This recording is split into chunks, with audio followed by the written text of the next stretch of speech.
to the Summit City, home to the 260's dedicated high school athletes and fans. Each victory and celebration captured by our cameras. Treasure the highlights from the Summit Athletic Conference this season, or complete games live or on demand. After all, nobody's more proud to call Fort Wayne home than SummitCitySports.com.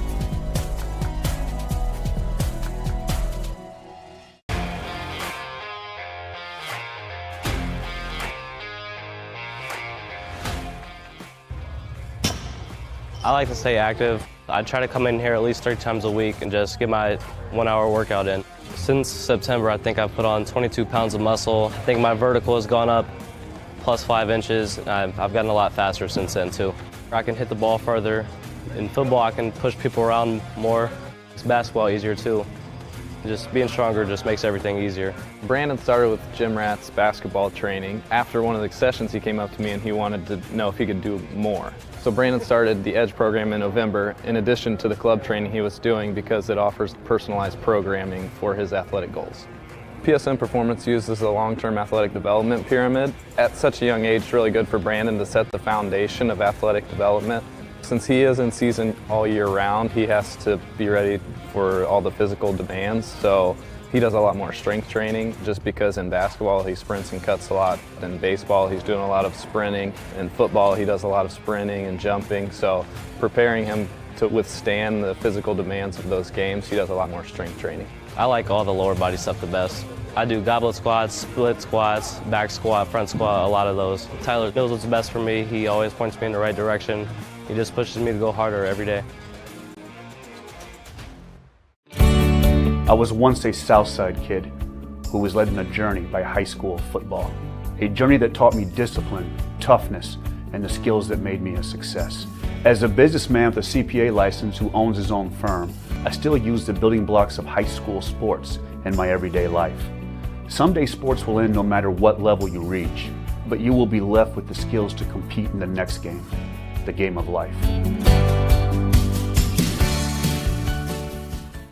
Thank you for watching Summit City Sports. To help broaden our coverage, we're asking you to become a monthly sponsor to our Patreon account. We produce weekly highlights and live video broadcasts. When the Homestead girls golf team won its first state title in program history, we were there. When Fort Wayne brought back 3 state titles in cross country, we were there. We believe in sharing positive stories and setting the standard for how high school sports should be covered. Join us and donate today.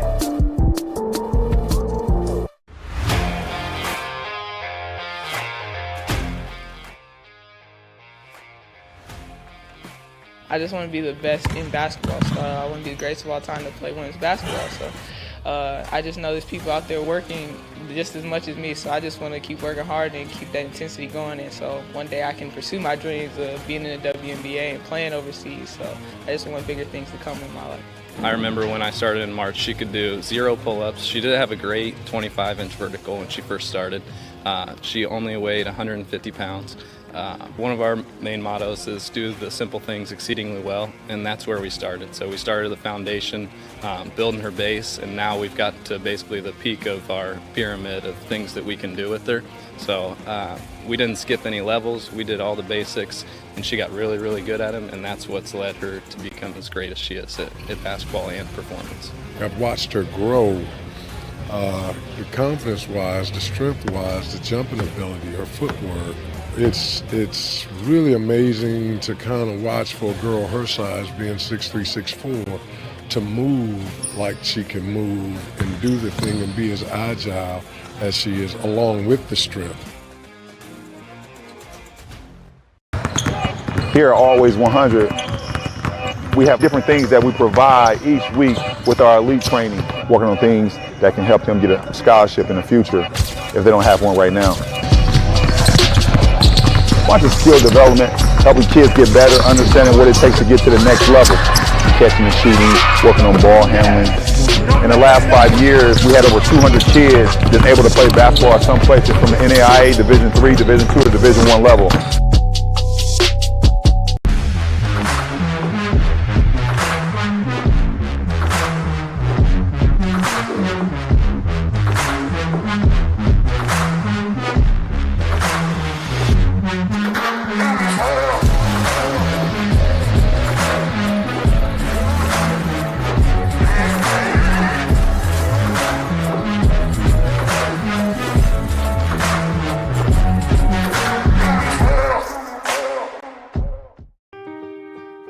This is an invitation to join a movement propelled by people who care and members who have a share in the place they bank.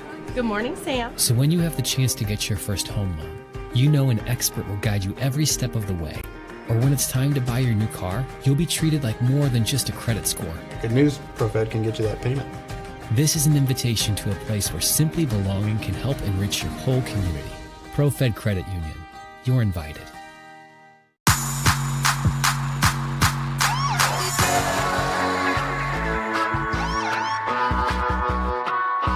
I choose to do whole body cryotherapy after practices, games, and training.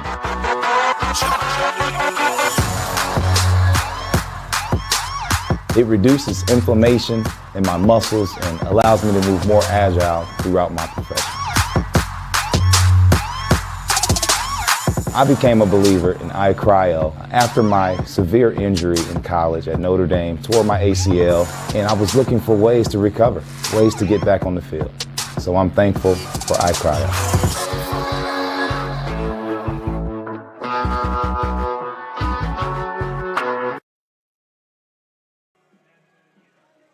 Welcome to tonight's broadcast on SummitCitySports.com. I'm Steve Orth, along with Brandon Porter and Aiden North on the camera for tonight's action here at Cecil E. Young Stadium in Waterloo, Indiana, between the East Noble Knights, who are 2-0, and the DeKalb Barons at 0-3.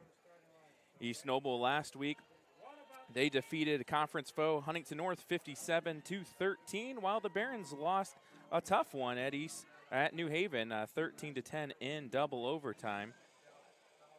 These teams both played each other last year in the sectional semifinals, and East Noble snuck out a victory 14-7. East Noble has dominated the series over the last 16 years. They've won 16 out of 16. So DeKalb trying to break that streak. East Noble comes in with a high-powered offense. Last week, they scored 42 straight points to open Friday's game against the Vikings and finished with 459 total yards. They're averaging 189 yards passing and 354 rushing, while DeKalb comes in averaging 170 yards passing and 56 rushing. Interesting stat, East Noble has only played 2 games due to one game getting canceled due to quarantining issues. They've had 17 TDs in 2 games, while DeKalb's played 3 games and only had 6 TDs. So, Brandon, tonight could be an interesting matchup. East Noble seems to be the far better team on paper, but that's why they play the games. Yeah, especially when you look at DeKalb's game that they had last week against the New Haven Bulldogs over at John Young Stadium in New Haven, Indiana. Wasn't the best good game in terms of both passing and rushing for DeKalb, for either really team. I think the whole game, I think there was 2 touchdowns total, maybe 3 if you count the OT winner by Kamari Clopton. But for 3 touchdowns combined between the 2 teams, it was a very defensive game last week. Yeah, DeKalb's really going to have to come in here and neutralize East Noble Knight offense. They just high-powered offense. They got a great senior class. A lot of these seniors played on the state team 2 years ago, so they have a lot of experience. They do have a sophomore quarterback, Xander Brazel. He threw for 198 yards and 2 TDs last week. He also rushed for 3 rushing touchdowns last week, too. And on the year, he has rushed for 5 carries for 44 yards and 3 TDs, so he can run well. You also got in the backfield for them, Carry-On Carrico. He's rushed 32 times for 359 yards. He's their leading rusher. He's averaging about 179 yards a game. He has 2 games, both games he's scored over 100 yards. He's got 5 TDs on the year. So this East Noble team will run quite a bit. But last week they did pass the ball around for 189 yards. And they have 2 really good senior wide receivers in number 5, Nick Munson, and then number 6, Rowan Zolman. Nick Munson on the year has got 7 receptions for 141 yards, 1 TD. Rowan Zolman, 4 receptions, 117 yards, and 1 TD. And then Christensen is the other receiver for the East Noble Knights, Brett Christensen, he's the tight end. He's got two touchdowns on the year. As for DeKalb, they come in with a senior quarterback, Tegan Irk, and Tegan on the year is thrown for 512 yards. He's attempted 113 passes and completed 46 of those. So he's on about a 40% completion rate. We did notice quite a bit of passes over the head in warm-up, so we'll have to see how he comes out here tonight. He's thrown 5 TDs on the year, 5 interceptions, so that's equal. Going into last week, he had only thrown 1. He ended up 4 last week against New Haven. So he's looking to have a bounce-back game, the junior, for the DeKalb Barons. Running-wise, number 7, Snyder, is 45 carries, 90 yards. And then Chase Hinkle, the freshman, he's had 15 carries on 46 yards, 8 on the long. I do believe we're going to have the national anthem here.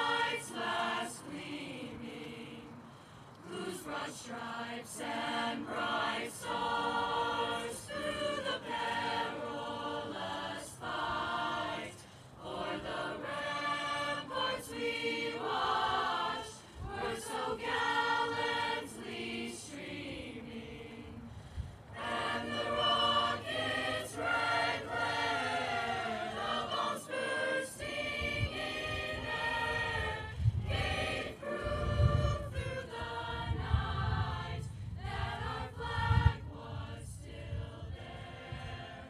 Oh, say does that star-spangled banner yet wave o'er the land of the free and the home of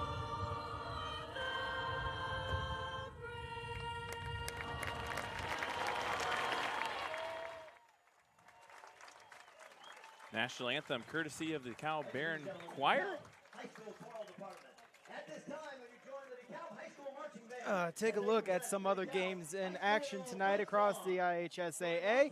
4 games on the slate here for Summit City Sports. 1 already in progress. New Haven at Leo over in Leo Stadium. Northside is at Wayne.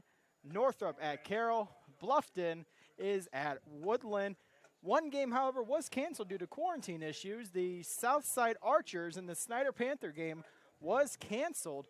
I'm not sure how the result will be, if it'll just be a wiped-off game or if it'll be a forfeit Usually loss. it's just a wipe-off game. Wipe-off game? I know Snyder was trying to get an opponent last minute. I don't know if they ever did find one.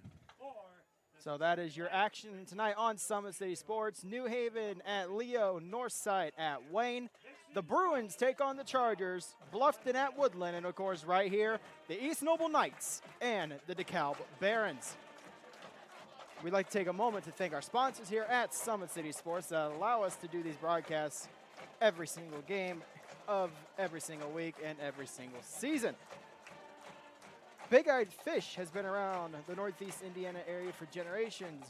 Follow their Facebook page for updated promotions and enjoy the best fish in Fort Wayne in a family-friendly environment found only at the Big Eyed Fish. Kelly Automotive Group is Indiana's #1 automotive group with over 1,000 new vehicles and 500 pre-owned vehicles to choose from. Please visit drivekelly.com. The Kelly Automotive Group in Fort Wayne and Decatur, Indiana, where it's simple, transparent, and reliable. Tom Steel Tire has been servicing the Fort Wayne area for over 40 years. They will help you find the perfect tire for your vehicle, as well as other auto repair services like brakes, wheel alignment, engine diagnostics, and more. Visit their north location at 2620 North Clinton Street or their south location at 3530 West Jefferson Boulevard. You're invited to join ProFed Credit Union, where we get to know you to better serve you. Sign up online in 5 minutes or stop by a local branch and join ProFed today. Start owning your financial future at profedcu.org. At Weller Contracting, we invest in our customers by providing peace of mind during the entire process from bid to build. Visit OttWellerContracting.com. And of course, one of the main sponsors for our game is Parkview Sports Medicine. At Parkview Sports Medicine, it's game on. We serve every level of athlete with our integrated sports medicine team, including the region's only specialized athletic rehab facility. Learn more about our services by logging on to parkviewsportsmedicine.com. All right, coaches tonight for the East Noble Knights is Luke Amstutz. He's 81-25 in his 10th year at East Noble. He's 107-40 in 14 years. He spent 4 years at Angola. As for the Barons, they're coached by Seth Wilcox. He's 2-9 in his second year at DeKalb. Coming into the game, East Noble's ranked 34th overall in all of class football. They're 18th in 4A. DeKalb comes in 251st overall and 52nd in 4A. Coming into tonight's game, the East Noble Knights combined records of their opponents has been 1-5, DeKalb's 4-5. So both teams really haven't played any high caliber teams yet this year. So we'll see how tonight matches up. The series over the last 35 years, it's been all East Noble, 28-14, and really goes back into maybe the early 1990s, 1980s when DeKalb had some dominant football teams but since then East Noble has really pounded the DeKalb Barons. DeKalb Barons trying to break that 16-0 record streak over the last 14 years. Last win came in 2007 in overtime against the East Noble Knights. Last year they played a close one in the sectional. It was 14-7. East Noble was victorious. We're in for a great conference battle here at NE8 competition. East Noble looking to go to 3-0. DeKalb looking to go to 1-3. We'll take a timeout again here. This was the Parkview Sports Medicine pregame show. We'll be back here with kickoff on SummitCitySports.com. I'm Matt Wolford, president of the IHSAA Foundation, and we need your help. We need your help so the youth of our community can develop advanced leadership skills. We need your help giving high school administrators and coaches the instruction and insight they need to be better role models and teachers. To learn more or to make a tax-deductible contribution, go to ihsaafoundation.org. You'll not only be contributing to the foundation of the IHSAA, you'll be contributing to the foundation of our community.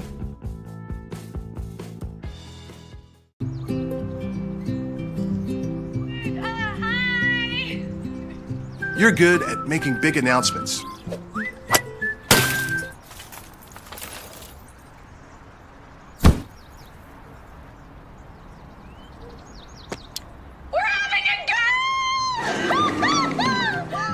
We're good at your insurance.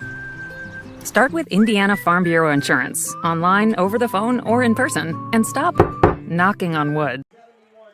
Back here at Cecil E. Young Stadium, I'm Steve Orth along Brandon Porter and Aiden North on the camera on Summit City Sports broadcast.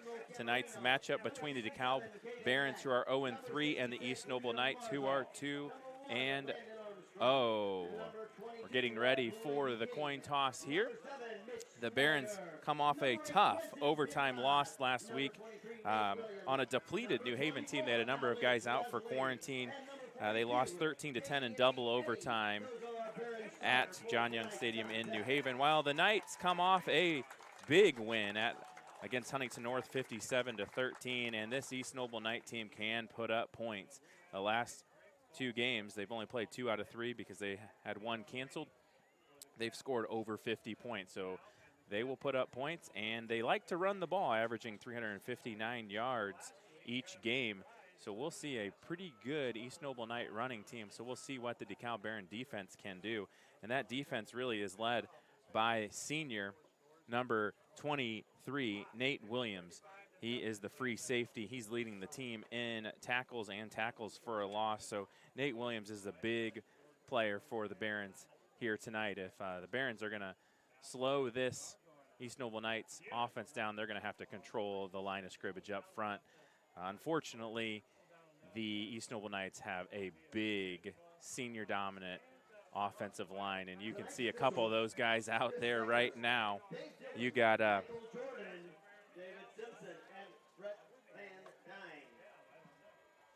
the center who's 5'9", 200 pounds. You got the tackle, 6'3", 225. Another tackle, 6'3", 245. The other guard is about 6 foot, 220. And their big guy, Christopher Hood, 6'8", 320. You can see him out there. That's number 68. He's a big boy. So DeKalb's got a lot up in front of them. We'll see how it plays out here tonight. Officials talking with the captains of both teams. DeKalb wearing all red jerseys, red pants, shiny silver numbers with black helmets and red decals with silver accents on those helmets. Very shiny. And East Noble Knights have the royal blue pants on with the white jerseys, blue helmets, and yellow trim on those helmets. One thing you're going to notice throughout the broadcast as we get set to enter the evening is we face the west here at DeKalb High School, so the sun is going to be relatively bright for our broadcast tonight. East Noble won the toss, so they'll receive, so we'll see them on offense first. DeKalb Barons will play defense. They'll get the ball to start the second half. Quarterback for the East Noble Knights is number 2, Xander Brazel. He is a sophomore, 6 foot, 185 pounds. He'll have in the backfield with him number 22, Kanan Carrico. He'll be the fullback. He's the leading rusher for the East Noble Knights. Their receiving core is pretty good. Rowan Zolman, who is a senior, 6'5", 210 pounds, and Nick Munson, 5'10", 185, also a senior. Kicking off tonight for the DeKalb Barons is number 11. That's Logan Wilson. On the year, he is averaging about 47 yards on kickoffs, as long as 60. He's got 3 touchbacks, so he's got a pretty good leg here. Back deep for the Knights will be number 6, Rowan Zolman, and number 11, Ethan Nichols. So Nichols was on the questionable list tonight. He's out there dressed full and ready to go. So we'll see what the DeKalb Barons try to do here. Head coach for the Knights this evening, Luke Amstutz, and the fielder, and Seth Wilcox. Logan will get ready to tee off here.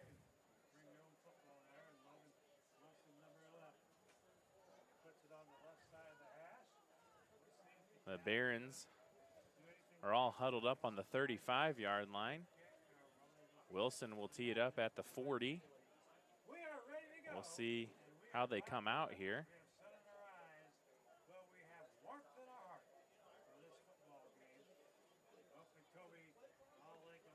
12-minute quarters here in high school football. East Noble won the toss, so they will receive. Back deep is Rowan Zolman and Ethan Nichols. And we are set for football here at Cecil E. Young Stadium. Short liner. Rowan Zolman will bring it out. He'll get it out to the 25, down to about the 28-yard line. That's where the East Noble Knights will start their offensive possession here.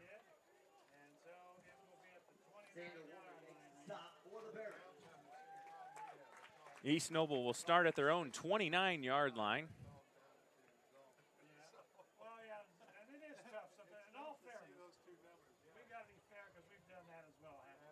East Noble will come out in the shotgun formation. Here to the near side is number 6, Roland Zolman.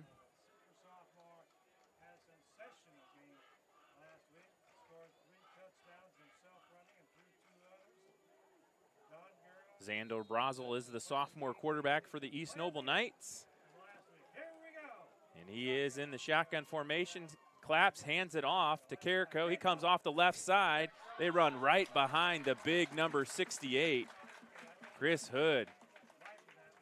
And they picked up about 3 yards. So that'll bring up a 2nd and 7 from the 32-yard line. They'll go no huddle. Here to the near side, receiver is number 5, Nick Munson. Rowan Zolman is the far side receiver. Handoff again goes to Carrico, and he picks up another 2 yards. So brings up a 3rd and about 3.5. They'll call a 3rd and 4. I go 3.5. I think they got about 3.5 yards there to the marker. They'll go 2 tight ends on the right side. A little motion, a little pitch to Carrico off the right side. He slips and falls, and the East Noble Knights have a tough decision here. They're at their own 35-yard line. 3 runs in a row. Number 11 will check in for the Knights. So they'll go for it here. Number 11 comes in, Ethan Nichols, the senior. Pitch again to Carrico off right side, and he's got some running room. He gets up to the 50, the 45. He's got a man and trips him down at the 16-yard line. So a huge run on the 4th down conversion.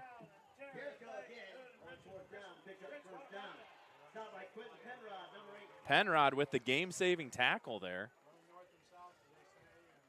So they saw something there when they ran on 3rd down on that right side of the line that they went right back with the same play, and they got what they needed and more.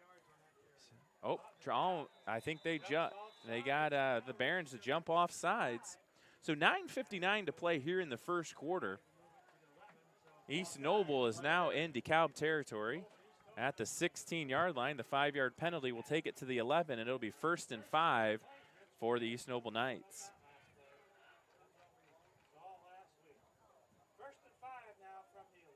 This time, number 11, Nichols, is in the backfield with Brazel. Zolman to the far side. He'll look, the throw, and it's overthrown. Intended for number 5. Munson. Bring up a 2nd and 5 for the East Noble Knights. The 11-yard line. 9:49 to play here in the first quarter. 0-0 ball game. Daniel Brazel takes the snap. He will pitch it to Nichols off left side. Jukes a couple guys, and he gets down to about the 6-yard line.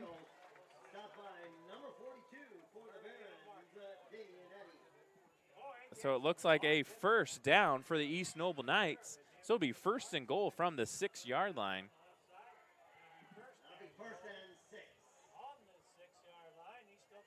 East Noble Knights predominantly run the ball this year. They can pass it, but they seem to be running behind that line. And Xander Brazel takes it in the end zone for the East Noble Knights to get on the board.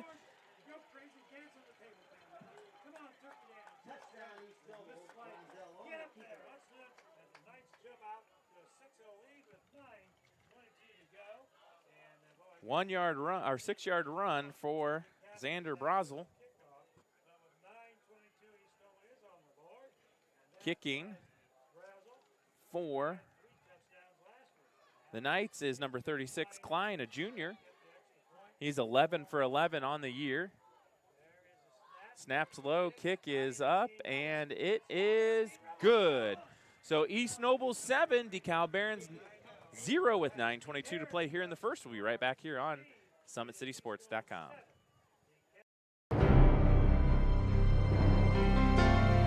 You're good at basement basketball.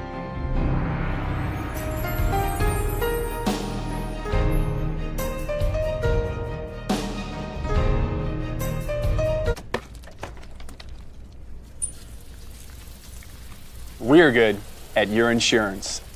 Start with Indiana Farm Bureau Insurance, online, over the phone, or in person, and stop knocking on wood.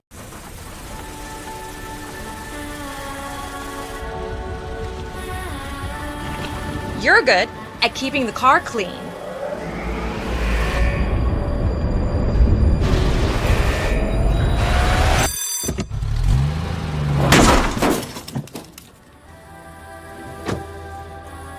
We're good at your insurance. Start with Indiana Farm Bureau Insurance, online, over the phone, or in person, and stop knocking on wood. Back here at Cecil E. Young Stadium, East Noble Knights take it 74 yards on that drive. They started at their own 26-yard line. They had a big fourth down conversion, a 48-yard run by Keenan Carrico, and that set up the score. East Noble is set up for a interesting formation here on the kickoff. Almost looks like an onside. So we'll see what happens here. Klein to kick. And they'll kick a liner, and it'll bounce. And Wiley will pick it up at the 10-yard line, and he won't get anywhere. Now, last week we saw Donnie Wiley and Montoya back there, and they would do the little reverse. So maybe that's something that East Noble saw on film, so that's why they kicked the low liner, allow their kick return team to get down there and make a good tackle on the squib kick. 9:15 to go here. We'll see the Barons offense for the first time tonight, led by Tegan Irk.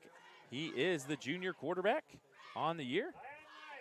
40% completion rate, 5 TDs and 5 interceptions on the year. In the backfield with him is number 7, Mitch Snyder. Shotgun formation, trips here to the near side. He'll fake it and throw it to Overbay. He makes the catch, and he's pretty close to the first down marker. Last week we saw Derek Overbay. He was really the third down specialist. A lot of times on third down, they would go to him and he'd pick up the first down. I think he had 3 first downs last week. So now it's 2nd and inches, and the officials, I think they're going to measure it. Will give him the first down. Huh? First down, Barons. So 8:57 to play here in the first quarter. DeKalb gets the first down on the pass from Irk to Overbay. Shotgun formation. Irk takes the snap. He will pitch it off to number 7, Snyder, and he's tackled for a loss. A 1-yard loss on the play. Looks like number 57 on the tackle for the East Noble Knights, and that's Joseph Sorrell. So 2nd and 10 for the Barons here. They'll go no huddle, 2 receivers here to the near side. Handoff again goes to Snyder up the middle. He'll pick up 2 yards. So it'll be 3rd and 8. Holiday on the tackle. Number 88, the defensive end, 6'3", 210. Almost got the Knights to jump. 2 receivers here to the near side. Looks like Montoya and number 81, that's Cy Young. Looking deep. He'll throw it to Montoya, and he overthrows him. That's the one thing you notice, Brandon, in pregame. A lot of overthrows by Irk. On the year, Irk has made over 115 passes, has only completed about 40 of them. So the Barons will have to punt on their opening possession.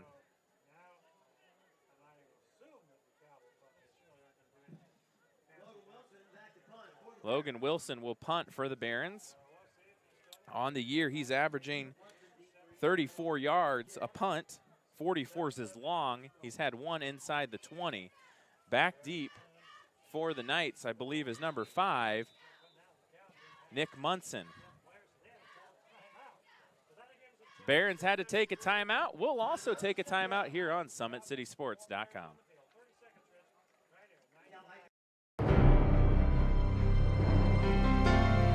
You're good at basement basketball.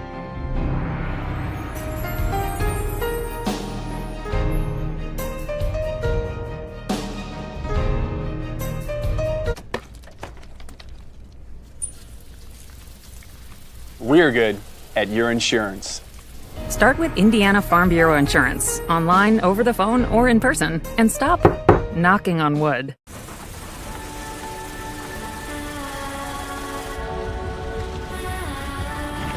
You're good at keeping the car clean.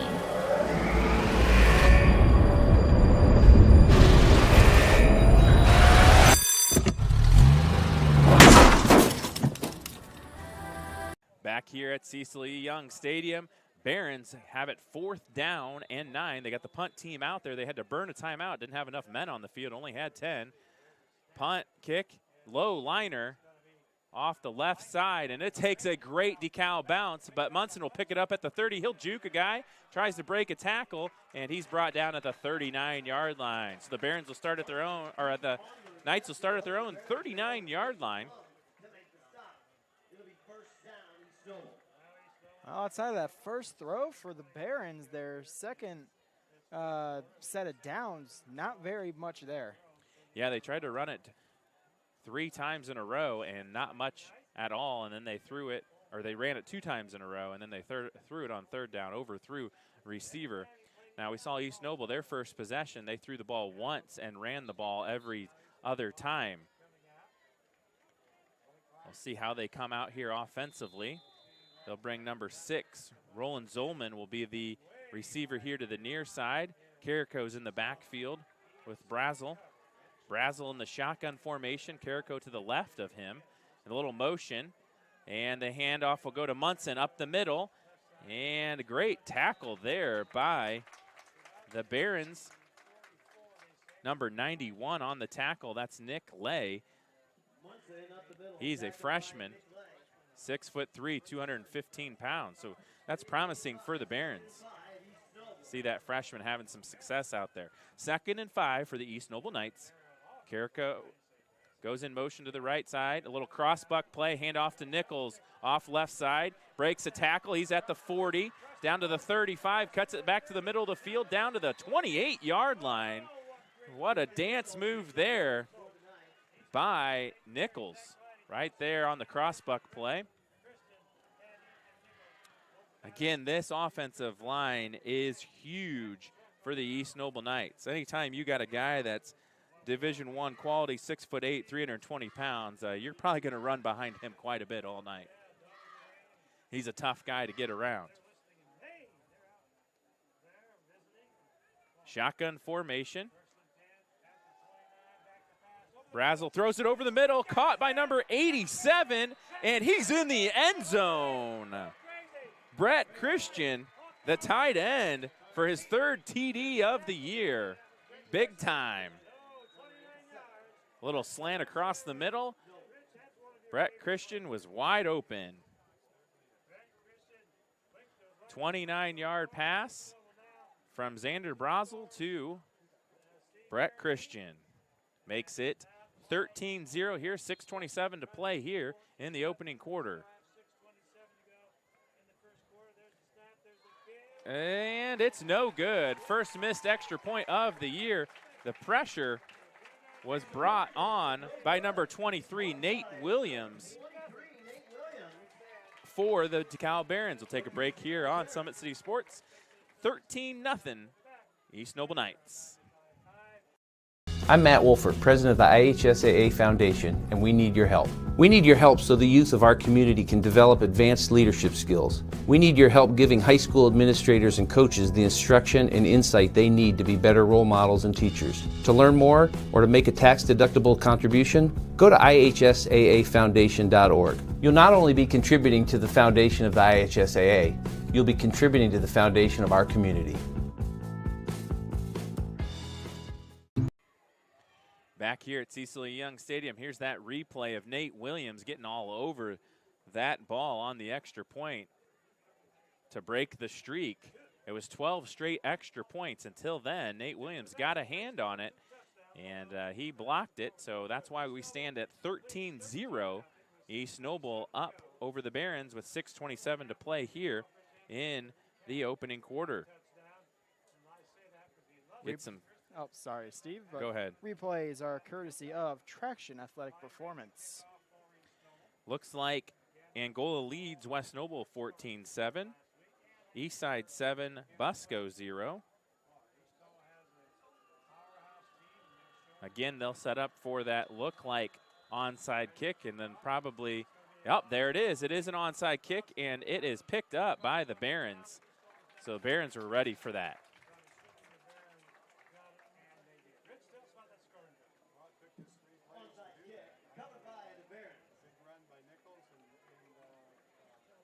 Big news in the NE8.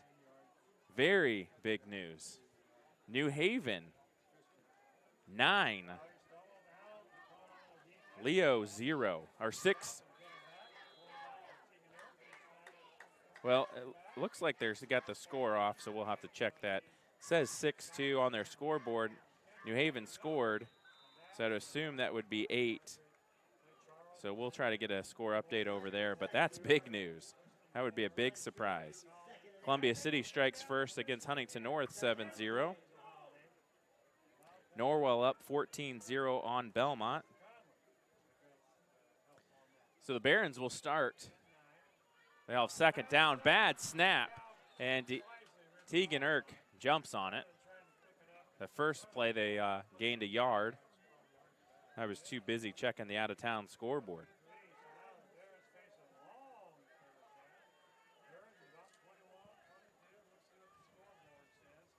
.5:39 to play here. It's going to be 3rd and 21. So you got to assume that the Barons are passing here. They got trips here to the near side. Montoya, number 87, Overbay. He's looking. He's being chased. And he's tripped up. Big time sack. Number 88, Trace Holiday. It's not Christmas time, but it is becoming holiday season. Halloween about a month away. And we got Thanksgiving, then Christmas. But tonight we have Trace Holiday with a sack. 4th and 30, so the Barons will punt again. Second punt of the night for number 11, Logan Wilson.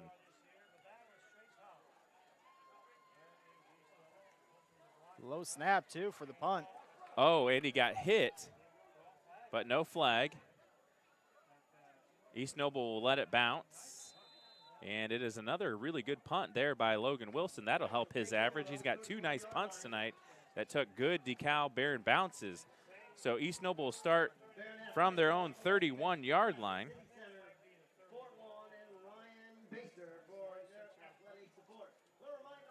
It was 8-0 New Haven, but then Leo answers with a 74-yard TD. So it makes that 8-7 pending the extra point. Homestead up 14-7 against Bishop DeWanger.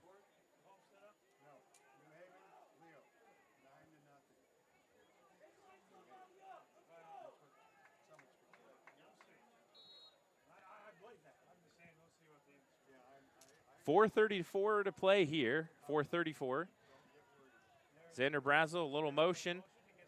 Gives it to Carrico off right side. A little sweep. He's got some running room. He gets the first down and a few more. That offensive line of East Noble just really dominating those trenches up front.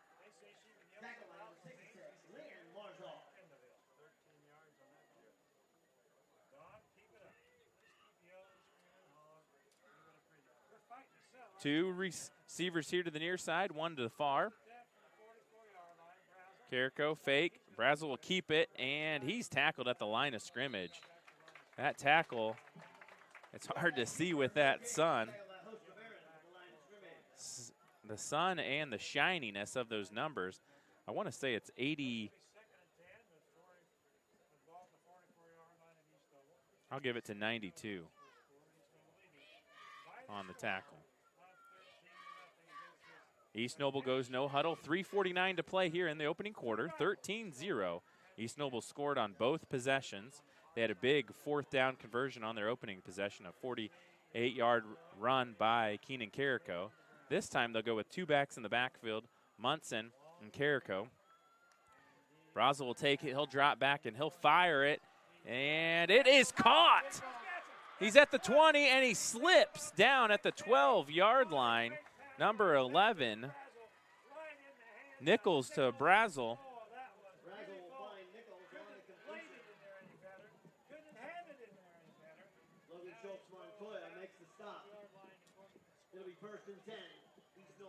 About a 40-yard pass there.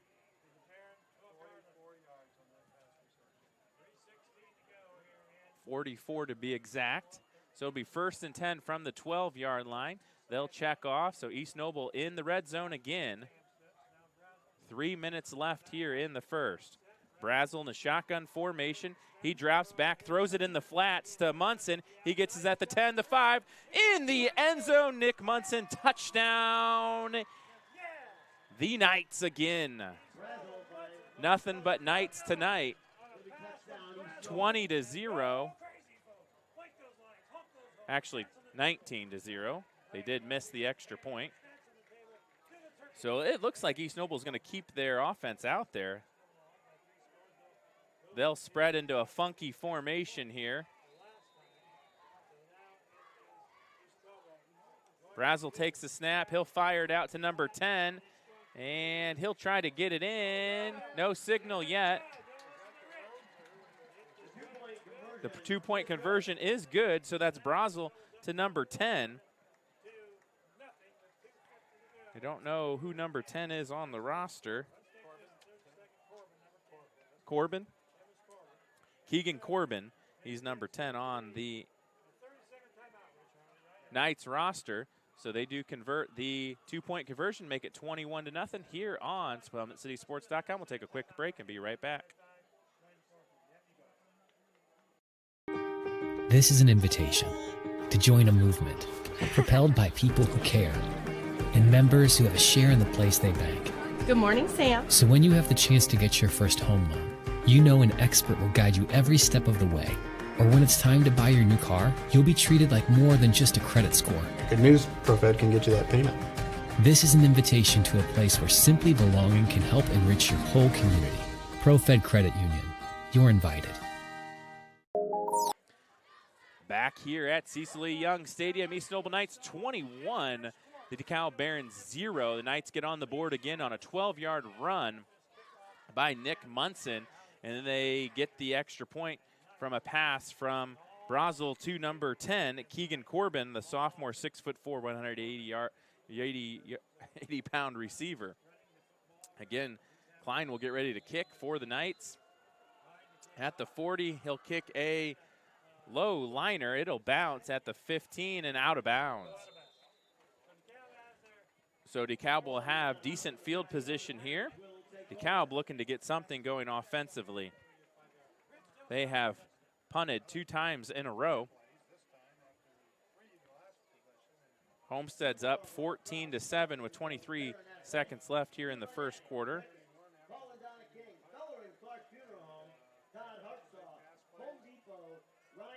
Carroll up 10-0 on Northrop. Garrett 8, Lakeland 0. Tegan Irk, shotgun formation. This time we'll see Hinkle in at running back, number 43, the freshman. Caden Hinkle. He'll take the handoff and lose a yard. Pretty much ran into a brick wall right up there trying to go through the middle. Yeah, Caden Hinkle, he struggled holding on to that football. He's had 2 fumbles this year. He's just a freshman, so bright future for the Barons at the running back position. 3 receivers at the far side. Looks like Overbay and Montoya out there. Handoff goes to Hinkle, and again, he just didn't hit the hole very hard. Had he hit the hole hard, he might have got 5 yards. So it'll bring up a 3rd down and 10. So again, this is a heavy pass down here for the Barons. Knights just have some smothering defense right now. They do. They're big up front, too, just like their offensive line. Donnie Wiley here's the near side receiver. Tegan Irk rolls out left, looking.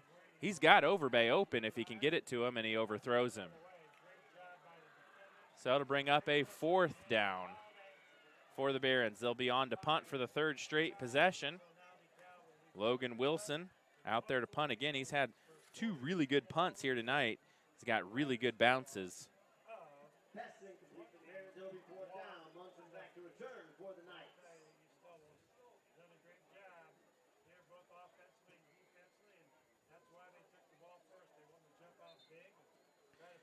Leo recovered in a hurry. They're up 18-8.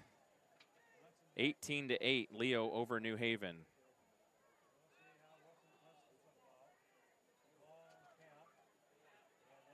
High snap. Kick low liner again. Munson will let it bounce. Again, another great Logan Wilson bounce. He's got the bounce tonight. That's about the only thing going well for the Barons here. It's 21-0. 1:29 to play here in the opening quarter. Been all East Noble. They've scored on all 3 possessions. Take a look at their last touchdown by number 5, courtesy of Traction Athletic Performance, real quick. Lined up just inside, looks like a 20, I believe. 12-yard run there by Nick Munson.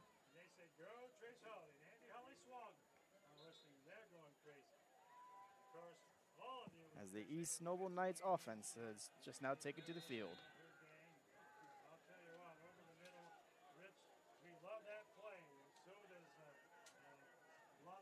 Munson here to the near side. Roland Zolman to the far side. Keenan Carrico in the backfield will pass out in the flat to Zolman. He's off the right side, beats the corner. He's at the 40, the 45, stiffs arms, and he's out of bounds at the 50. He is big-time receiver. This is one of the best receiving cores East Noble's had in a while. And they have not had to rely on the pass this year just due to their dominance in the running game. So next week they have a true test. They got to play Leo. They play home against Leo. Summit City Sports will be on that broadcast. 1:18 to play here. Shotgun formation. Brazil will hand it off to Carrico, and he breaks one tackle, and then he's pulled down. He picks up about a yard. Number 78, I believe, 79, Memo Caramarena on the tackle. Under a minute here. Knights at midfield, 2nd and about 7. Brazil drops back. He'll look deep. He fires. He's got Rowan Zolman, and he missed it. Nick Munson, actually. That was Munson on the reception. Those 5s and those 6s, man, they're hard to tell, especially that sun beating on our eyes right now. Yeah, it looked like it hit him just on the fingertips. Couldn't quite get a handle on it. Otherwise, that would have been. He catches that. He's taking that to the house. 50-yard pass. So Munson will go to the sideline. Number 11, Nichols will check in. Carrico in the backfield. Christian is the tight end. They'll check off. So 2 receivers to the far side. That's Corbin, number 10, and number 11, Nichols. Here to the near side is Zolman. Christian will go in motion.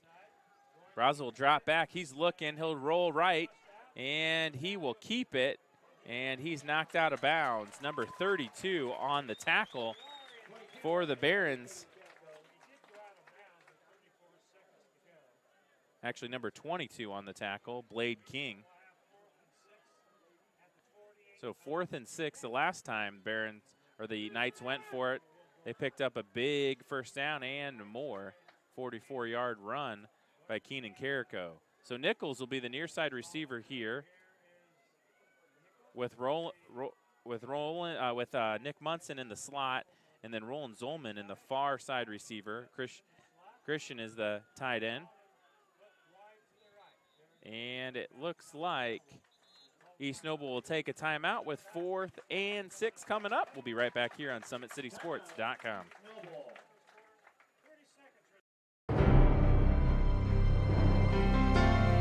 You're good at basement basketball.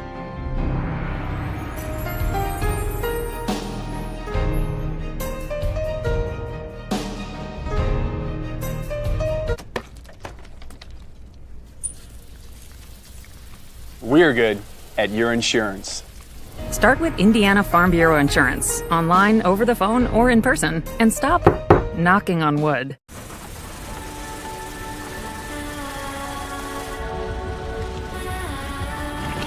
You're good at keeping the car clean.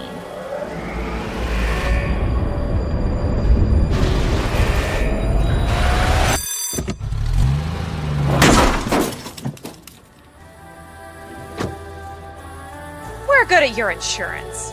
Start with Indiana Farm Bureau Insurance, online, over the phone, or in person, and stop knocking on wood. Back here at Cecil E. Young Stadium, where the East Noble Knights have a big 4th down and 6 against the DeKalb Barons. It's been all night tonight, 21-0 here. Got about 34 seconds left here in the first quarter. It's been a long first quarter with 21 points. That's big time. But East Noble's put up 50 the last 2 games, 2 out of 3. Missed a game due to quarantine. Deep pass. And it is picked up, number 6, Roland Zolman. He takes it to the house.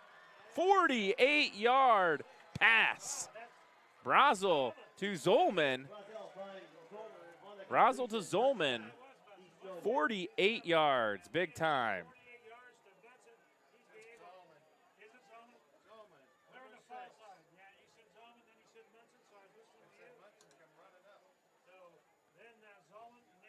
.25 seconds left here, and East Noble gets back on the board again. They're looking for 28 here. The last extra point was blocked by Nate Williams. We'll see if they sure up that block here. Kick is up, and it is good. East Noble 28, DeKalb 0. We'll be right back here on SummitCitySports.com.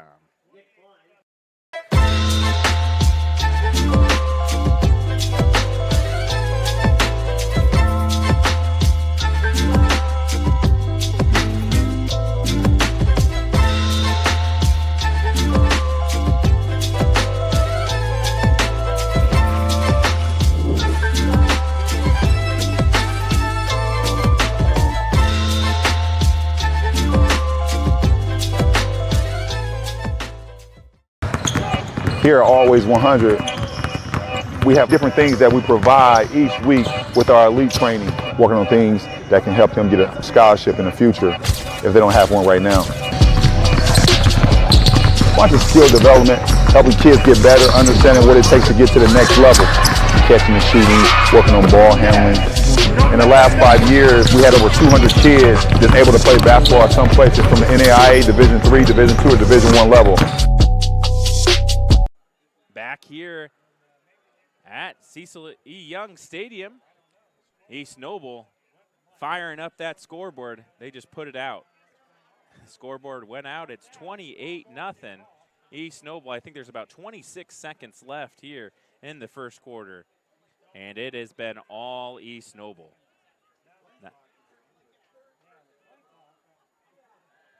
Play clock is on, but the scoreboard is out.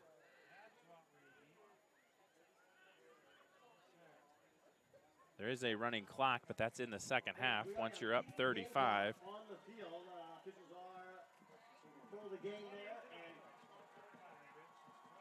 Officials will keep the game clock on the field. officials' time here. We'll take a quick timeout. We'll be right back here on SummitCitySports.com.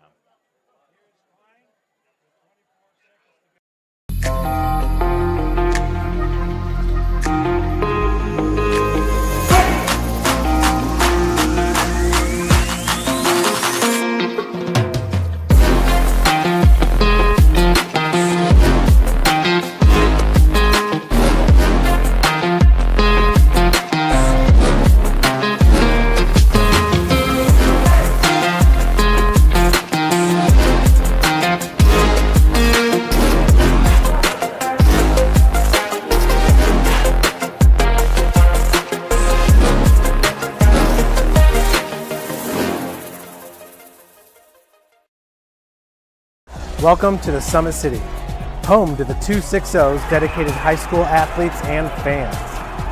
Each victory and celebration captured by our camera. Treasure the highlights from the Summit Athletic Conference this season, or complete games live or on demand. After all, nobody's more proud to call Fort Wayne home than SummitCitySports.com. Dealing with joint pains, sprains, strains, or back pain? Make the Parkview Ortho Express walk-in clinic your first stop when you have an orthopedic or sports injury. Located at the Sport One Parkview Fieldhouse, Ortho Express has specialized orthopedic physicians on staff when you need it most. Get x-rays, treatment, and referrals to Parkview Care, all in the convenience of a walk-in clinic. Ortho Express is open Monday through Thursday from 7 a.m. to 7 p.m. and Friday 7 a.m. to 5 p.m. Call 260-266-4007 for more. Back here at Cecil E. Young Stadium, scoreboard is still out. We're under delay. They're trying to figure some things out here. So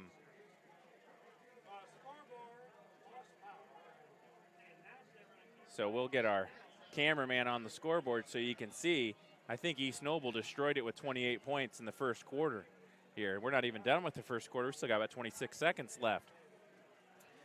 Leo Lions were sleeping in the den early on. They were down 8-0, but they've woken up. It's 28-8 currently. Leo Lions. You can catch that game over on SummitCitySports.com. Well, let's take a look back at how we got to where we are right now, courtesy of Traction Athletic Performance.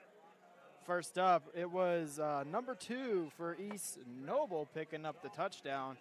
That would make it the 7-0 lead, well, 6-0 plus the PAT. That was their quarterback who ran it in for the touchdown run. Yeah, that's Brazel. Xander Brazel on the 8-yard keeper. He got us on the board, the East Noble Knights on the board first. And, well, that's about all we got time for because it looks like they're going to bring the teams back out. Oh, there we go. We got the score batted back up and running. They'll have to reset all the details. It is 28-0, but 25 seconds left here in the first quarter. You'd feel like it's almost halftime, but it's not. We still got the second quarter to play. Barons have had a rough start this year. 0-3 on the year, trying to get their first win. Klein to kick, and he will pop it up. And DeKalb will go straight down at the 36-yard line.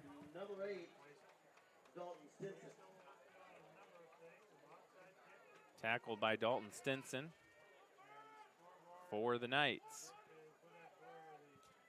Barons can see if they can get something going here offensively. They've had to punt 3 times tonight. Logan Williams really been their MVP, their punter. He's had some really nice kicks, got some good Barron bounces. Let's see if this Barron offense can get some bounces going the right way here. Hand off, goes to Snyder. Little option play, and he gets about 8 yards, so a big pickup. That's what the Barons needed.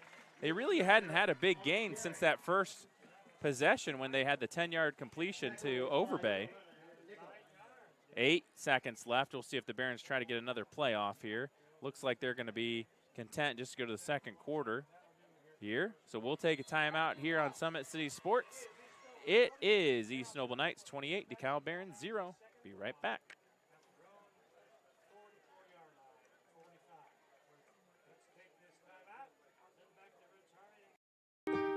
This is an invitation to join a movement propelled by people who care and members who have a share in the place they bank. Good morning, Sam. So when you have the chance to get your first home loan, you know an expert will guide you every step of the way. Or when it's time to buy your new car, you'll be treated like more than just a credit score. Good news, ProFed can get you that payment. This is an invitation to a place where simply belonging can help enrich your whole community. ProFed Credit Union. You're invited.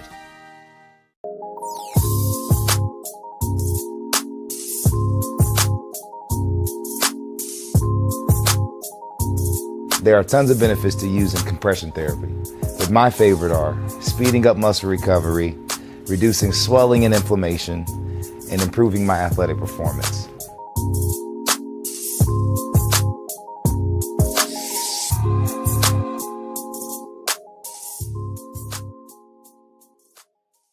Young Stadium, the Barons have it 2nd and 1, looking to get their second first down of the game here to start the second quarter, down 28-0.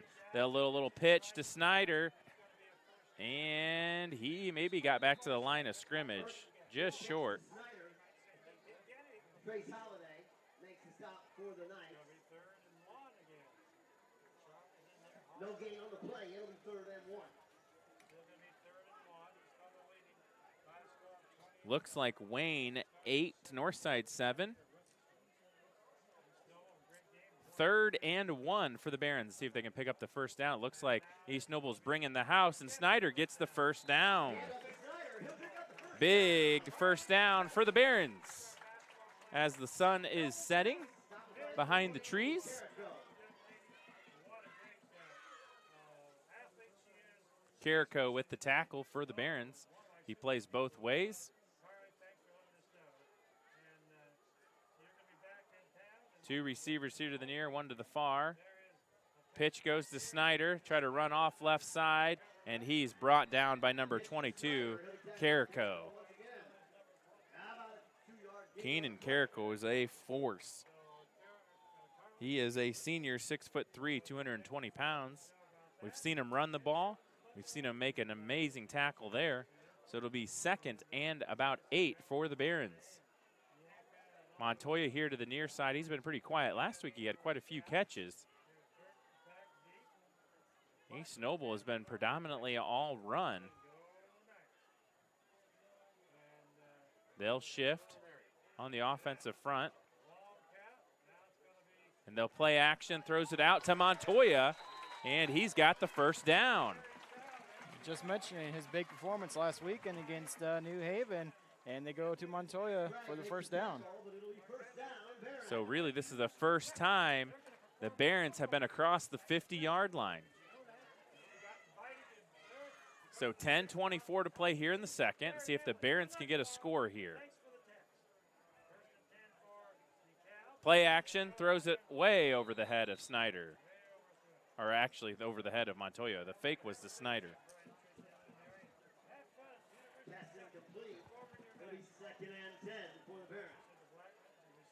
I feel like here you just take a shot down the field, try to get something big. Got nothing to lose. You're down 28-0. You just need a big play to get you back in this game. 2 receivers to the near side, and they'll run a little option. This time Irk will keep it, and he'll pick up about 4 yards. So it'll bring up a 3rd and about 6. 3rd and 6 for the Barons. 10 minutes and counting.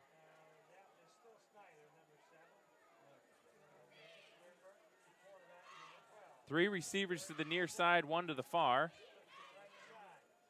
Almost got the Knights to jump. They'll check off.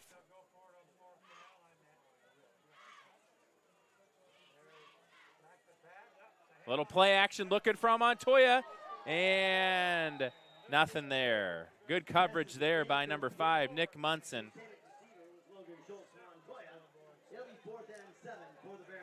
So 4th and 7, a big 4th down here for the Barons.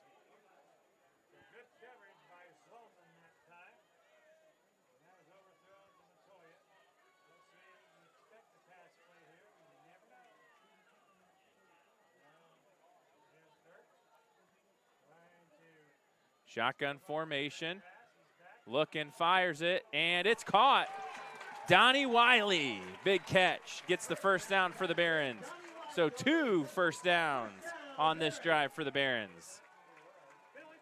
They're establishing a little momentum here in the second quarter, trying to get that first score of the game. Cut that lead to 21 maybe. So this time they'll have Schultz Montoya here to the far side, and then also number 82, Mahoney. Handoff will go to Schultz. He'll go off left side, and there's a flag on the play.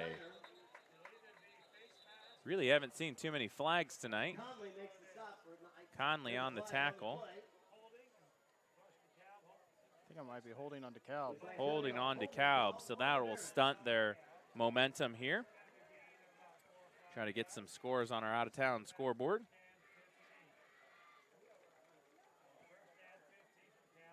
So it'll be 1st and 15 for the Barons. Carroll all over Northrop 24-0. Angola up 28-10.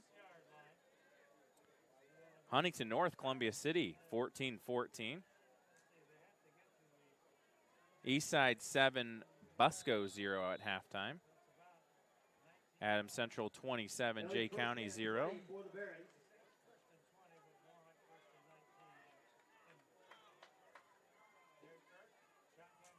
Shotgun formation. Irk gets the snap. He drops back. He's being chased out of the pocket by Carrico. And he'll fire it down the field for Donnie Wiley, just outside of his reach and out of bounds.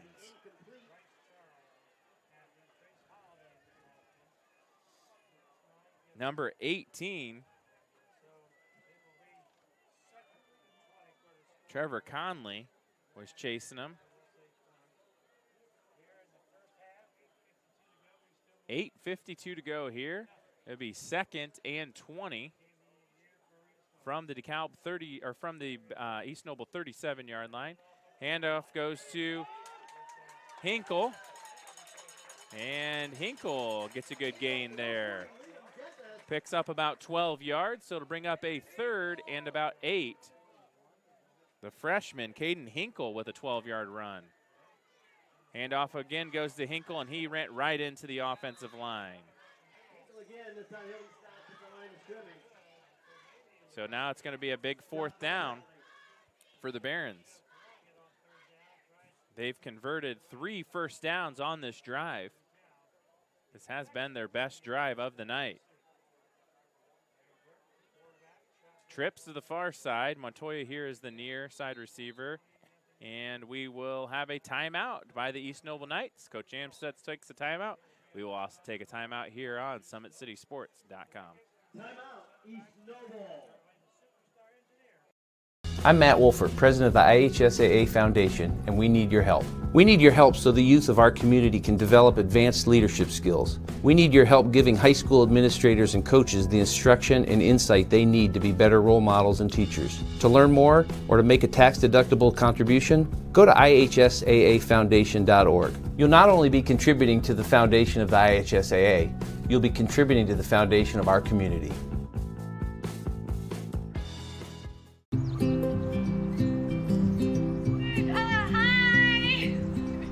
You're good at making big announcements.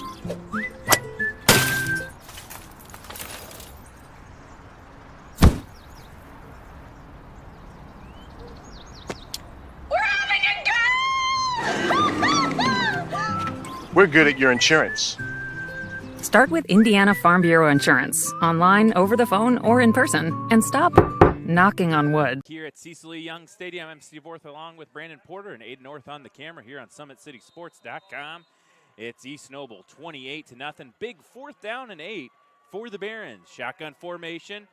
looking. He's still looking, and he's brought down. Big sack by number 22, Keenan Carrico, the two-way player for the East Noble Knights. So that'll turn the ball over on the downs.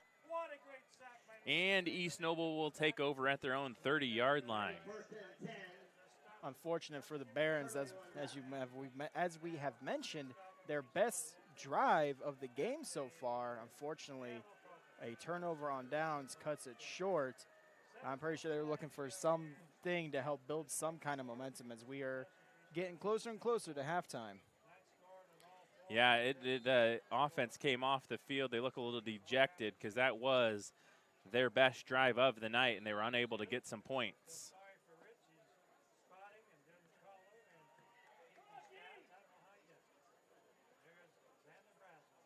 Brazel, the sophomore, pistol formation. He'll roll left. It looks like a little bit of a broken play. Gets it to Christian out in the open. He's got the 40 and the 45-yard line. Good tackle there. Nate Williams, the leading tackler for the Barons. First down, Knights from their own 45-yard line. 7:45 to play here in the second quarter. The second quarter is moving a little bit faster than that first, but that's what happens when you have 4 TDs in the first quarter. A little motion, a little cross-buck play. Handoff goes to Nichols, and he gets about 8 yards on the carry. Big time play there by number 11, Ethan Nichols. He's a senior wideout. I listened to the football preview of the East Noble Knights, and Coach Amstutz talked about this senior class, how they were very instrumental 2 years ago as sophomores. A lot of them played varsity down in the state finals. They're hungry to get back down there. You know, they did lose their quarterback and running back from last year, so Carrico's really stepped in nice, and Brazel's been doing a great job as a sophomore. Handoff goes to Carrico up the middle, and he breaks a tackle, and he is still going. Knocked down at about the 32-yard line. So about an 18-yard carry. I believe 16 to be exact.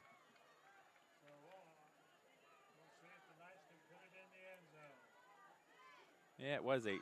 I was right. I should trust my first instinct. All right, we got Brazel in the shotgun. To the left is Carrico. And the handoff will go to Carrico off the right side, and he's tackled in the backfield. Looks like number 22, that's Blade King on the tackle. Number 7, Mitch Snyder, linebacker, two-way player.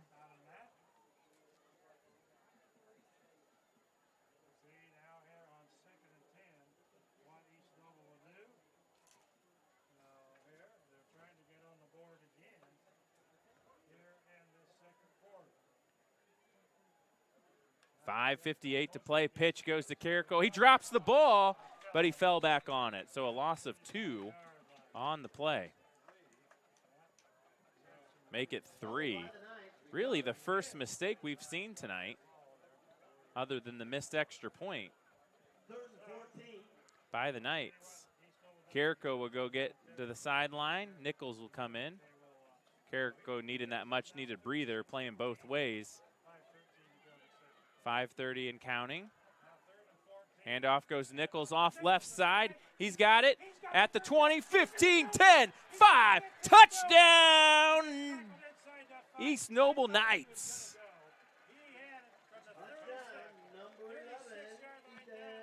Ethan Nichols, 36-yard run. Fresh legs comes in for Carrico, and he dashes in to the end zone for another Knight touchdown to make it 34-0. 5:15 to play here in the second quarter.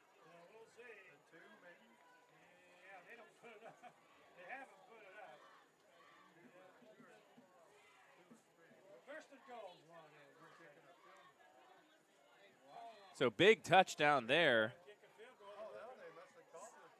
Big run by Ethan Hinkle. Kick is up, and it is good.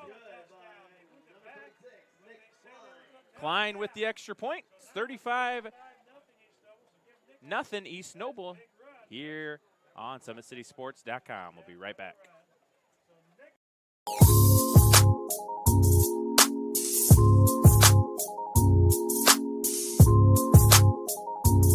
There are tons of benefits to using compression therapy, but my favorite are speeding up muscle recovery, reducing swelling and inflammation, and improving my athletic performance.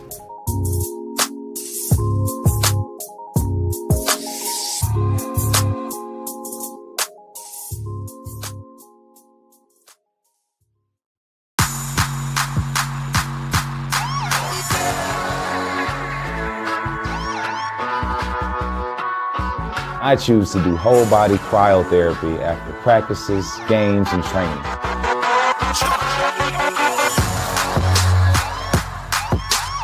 It reduces inflammation in my muscles and allows me to move more agile throughout my profession. I became a believer in iCryo after my severe injury in college at Notre Dame, tore my ACL, and I was looking for ways to recover, ways to get back on the field. So I'm thankful for iCryo.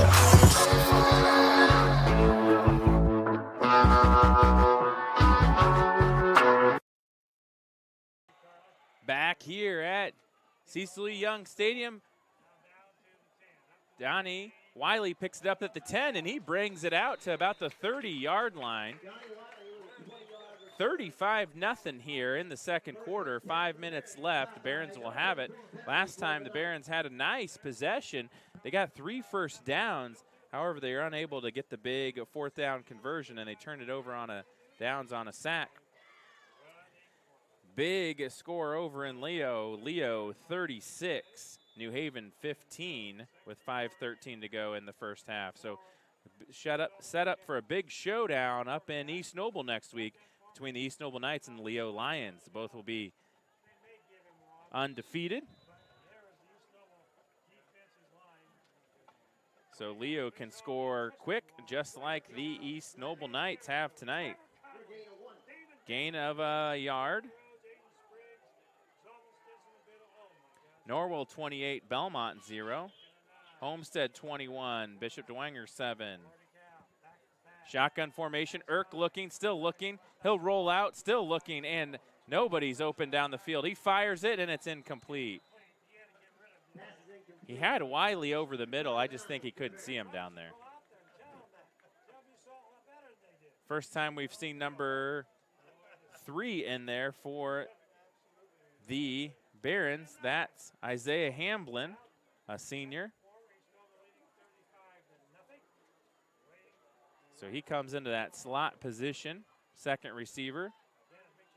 Wiley, Hamlin, Overbay, and then here to the near side is Montoya. 3rd and 9, a big play here for the Barons to try to keep this drive alive with 4:31 left here in the second. Irk drops back, he's looking, he's still looking. He fires it, and Wiley's got it. Big time catch. Donnie Wiley gets the first down for the Barons, about a 24-yard pickup. Or not 24, probably 12-yard pickup for the first down. Donnie Wiley's looking good tonight. Last week he had a couple through the hands. Tonight he's been lights out for the Barons. 2 big catches for Wiley. Pitch goes to Snyder, and he's tripped up at the line of scrimmage. Looks like Sprague on the tackle. 2nd and 10. Barons are trying to get on the board here. Hamlin will come over here to the near side with Schultz and Overbay. So there'll be trips here to the near side. Donnie Wiley is the receiver on the far side. Schultz is the running back. He's to the right of Tegan Irk. Tegan Irk in the shotgun formation. He takes a snap. He'll fake it. A little play action. Throws it up to Wiley, and it is incomplete. Just through the hands. Double team over there. It looked like Rowan Zolman broke the pass up. So we got another big 3rd down and 11 for the Barons, 3:21 to play here in the second quarter. East Noble 35, DeKalb 0.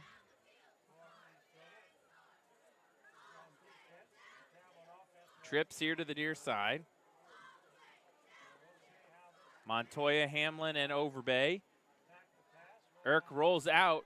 He's looking, he's still looking, and he fires it, and it is incomplete. Pressure there by number 18, Conley. He was all over Irk, and it looks like the Barons will have to punt again for the fourth time tonight. 3:10 to play here in the second quarter.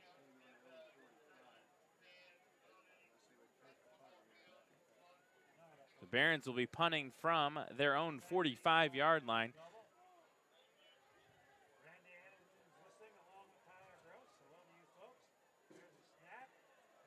Good high kick. And it takes another DeKalb bounce, rolls back to about the 27-yard line. That's where the East Noble Knights will start offensively. East Noble has scored on all 7 of their possessions here tonight. They're 7 of 7. And they've made it look easy too, Brandon. Yeah, they're just pretty much having a field day out there. They're not getting much pressure from the DeKalb defense.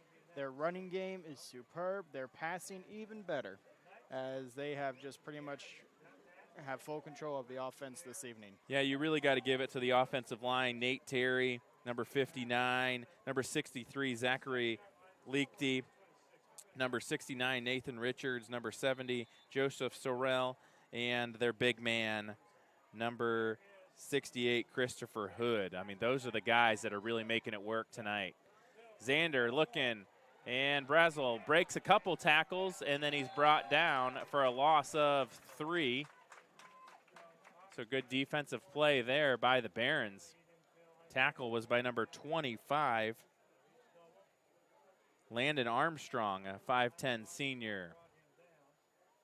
2:35 and counting. I'm sure East Noble would be content just running out the ball here, but there on first down they decided to pass. So, you know, you got to get your team ready. You got a big matchup next week in NE8 against the Leo Lions, who's undefeated. So you guys get some of those kinks worked out and figure out your offense. So that's why you see them attacking here with 2-minute drill. Little screen play goes to number 5, Munson. Munson's got the first down and a few more up to the 40-yard line.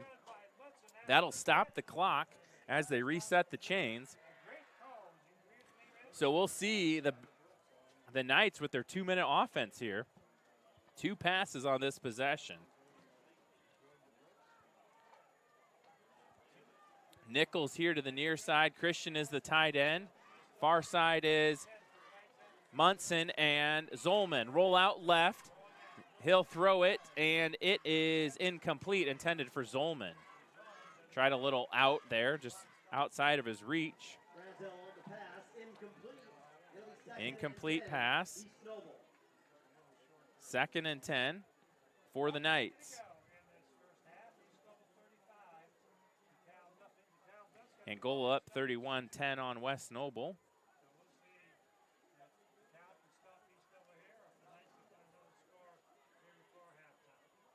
$1:50 to play here. Little rush on the edge, and it is a Baron sack. Number 22 coming off the edge. That is Blade King. Big tackle for a loss of about 5. So that brings up a 3rd and about 15, maybe 16 for the Knights. 1:28 and counting here. This would be a big defensive stop for the Barons. They've yet to stop East Noble tonight.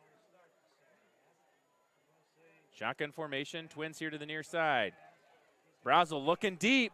He's got Munson with some separation just outside of his reach.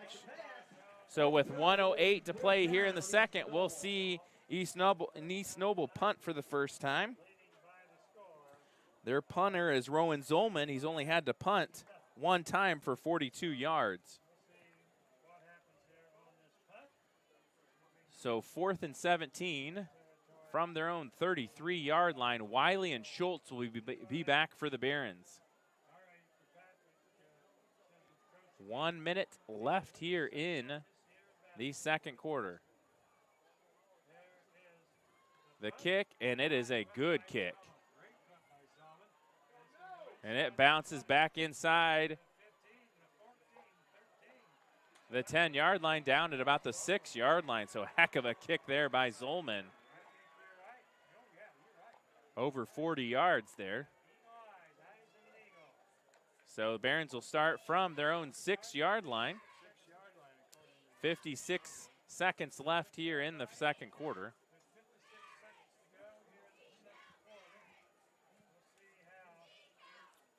Don't forget to stay with us at halftime of our Parkview Sports Medicine halftime show.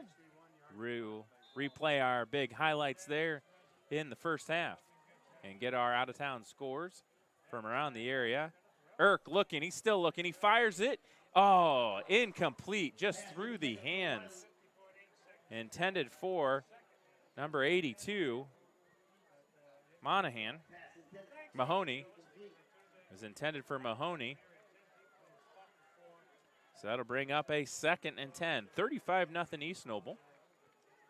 East Noble 7 of 8 on scores tonight. That was their first punt of the game. Irk rolls out here to the near side, fires, and it is incomplete. Intended again for Mahoney. This will be 3rd and 10. So DeKalb's not giving up. They're still attempting to get some completions down the field. Some teams would be content just running out the clock. But right now, DeKalb's trying to play for some field position. Officials timeout, had to fix number 55's pads. That's Charles. Shotgun formation, looking, steps up in the pocket. And he loses the ball. Ball's on the ground. Looks like DeKalb recovered. I'm not sure. The clock stopped for a minute. Now it's running. And East Noble will take a timeout. We'll take a timeout. That's their last timeout. Take a timeout here on SummitCitySports.com. I was once a Southside kid who was led on a journey by high school football. A journey that taught me discipline, toughness, and the skills that made me a success. As a businessman with a CPA license who owns his own firm, I still use the building blocks of high school sports in my everyday life. Someday sports will end no matter what level you reach, but you will be left with the skills to compete in the next game, the game of life.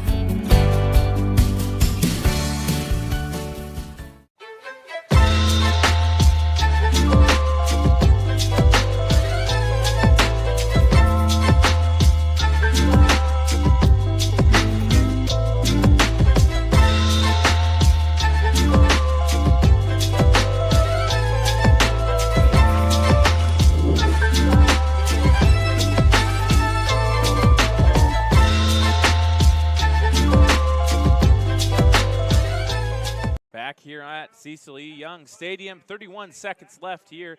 Barons will be punting. Big blast of music to try to get the crowd into this game for the Barons. We'll see if that'll pump up the Barons punt team. Kick, and that's a high kick. There is a flag, so that will takes the East Noble bounce, but that's going to be roughing the kicker. They were all over Baron kicker. Coach Amstut's not happy about something. He's yelling over there. Officials will huddle up and talk it over.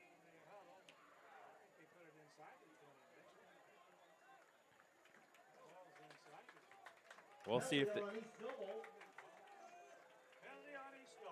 penalty on East Noble for running into the kicker.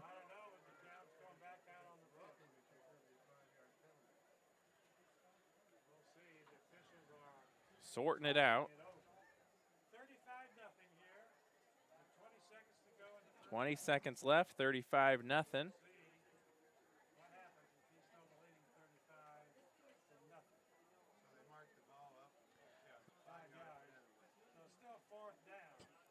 So it looks like it was just a 5-yard penalty. It was just running into the kicker.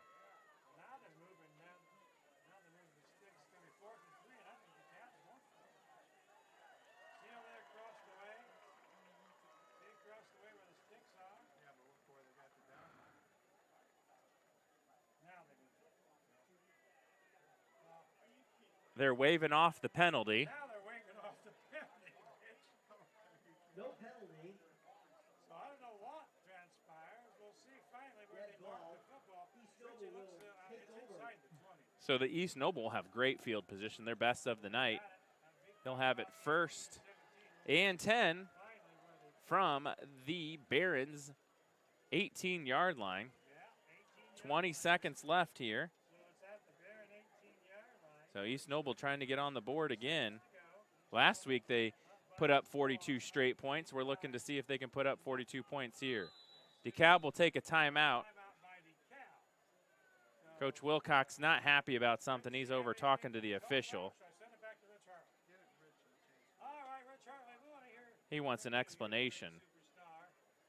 I don't know how you can call roughing the kicker and then pull it back, so I don't know if because it was tipped or what. Wilcox is looking for the roughing the kicker, so he gets the first down, but then there was no call. So the Barons take a timeout. Don't forget to stay with us for our Parkview Sports Medicine halftime show.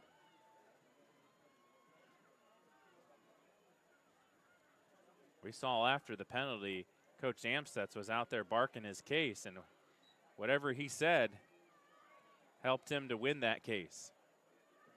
Certainly looked like the punter was hit. So East Noble will have the football.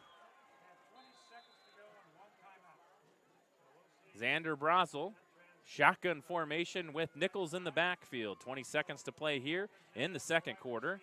Nichols goes in motion. They'll throw it out in the flat to Nichols. He'll pick it up at the 20, the 15, and out of bounds. Picked up about 7 on the little screen play. 12 seconds left.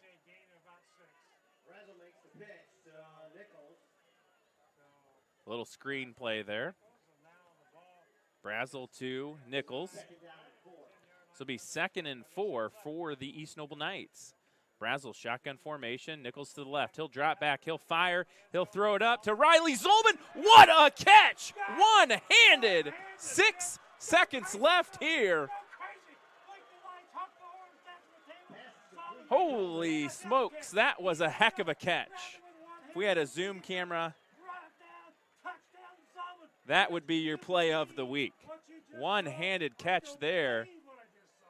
Zolman, 11-yard pass, Brazel to Zolman. We will have that highlight at half. Brandon will get that all queued up.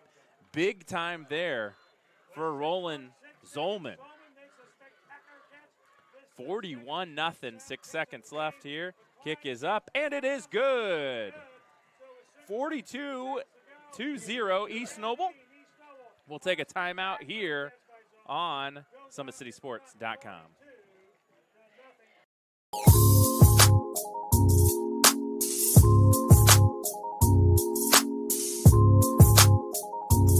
There are tons of benefits to using compression therapy, but my favorite are speeding up muscle recovery, reducing swelling and inflammation, and improving my athletic performance.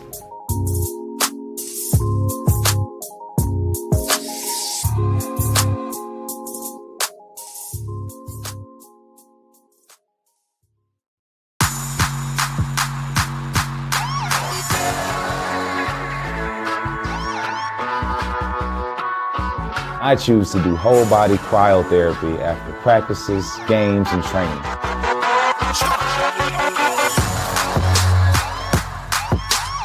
It reduces inflammation in my muscles and allows me to move more agile throughout my profession. I became a believer in iCryo after my severe injury in college at Notre Dame, tore my ACL, and I was looking for ways to recover, ways to get back on the field. So I'm thankful for iCryo.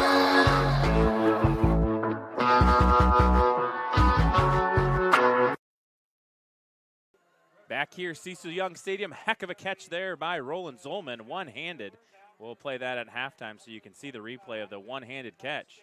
Definitely the catch of the night. So that will end the first half here in Waterloo. It's all East Noble, 42. DeKalb 0. We'll be right back here on the Parkview Sports Medicine halftime show on SummitCitySports.com.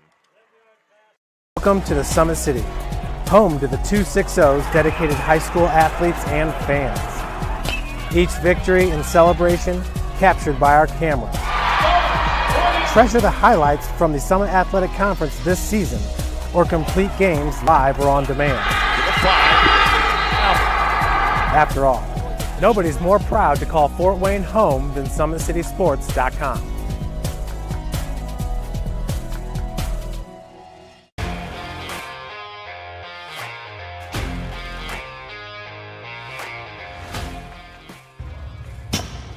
I like to stay active. I try to come in here at least 3 times a week and just get my 1-hour workout in. Since September, I think I've put on 22 pounds of muscle. I think my vertical has gone up plus 5 inches. I've gotten a lot faster since then too. I can hit the ball further. In football, I can push people around more. It's basketball easier too. Just being stronger just makes everything easier. Brandon started with gym rats basketball training. After one of the sessions, he came up to me and he wanted to know if he could do more. So Brandon started the EDGE program in November in addition to the club training he was doing because it offers personalized programming for his athletic goals. PSN Performance uses the long-term athletic development pyramid. At such a young age, it's really good for Brandon to set the foundation of athletic development. Since he is in season all year round, he has to be ready for all the physical demands. So he does a lot more strength training just because in basketball he sprints and cuts a lot. In baseball he's doing a lot of sprinting. In football he does a lot of sprinting and jumping. So preparing him to withstand the physical demands of those games, he does a lot more strength training. I like all the lower body stuff the best. I do goblet squats, split squats, back squat, front squat, a lot of those. Tyler knows what's best for me. He always points me in the right direction. He just pushes me to go harder every day. I was once a Southside kid who was led on a journey by high school football. A journey that taught me discipline, toughness, and the skills that made me a success. As a businessman with a CPA license who owns his own firm, I still use the building blocks of high school sports in my everyday life. Someday sports will end no matter what level you reach, but you will be left with the skills to compete in the next game, the game of life. Thank you for watching Summit City Sports. To help broaden our coverage, we're asking you to become a monthly sponsor to our Patreon account. We produce weekly highlights and live video broadcast. When the Homestead girls golf team won its first state title in program history, we were there. When Fort Wayne brought back 3 state titles in cross country, we were there. We believe in sharing positive stories and setting the standard for how high school sports should be covered. Join us and donate today.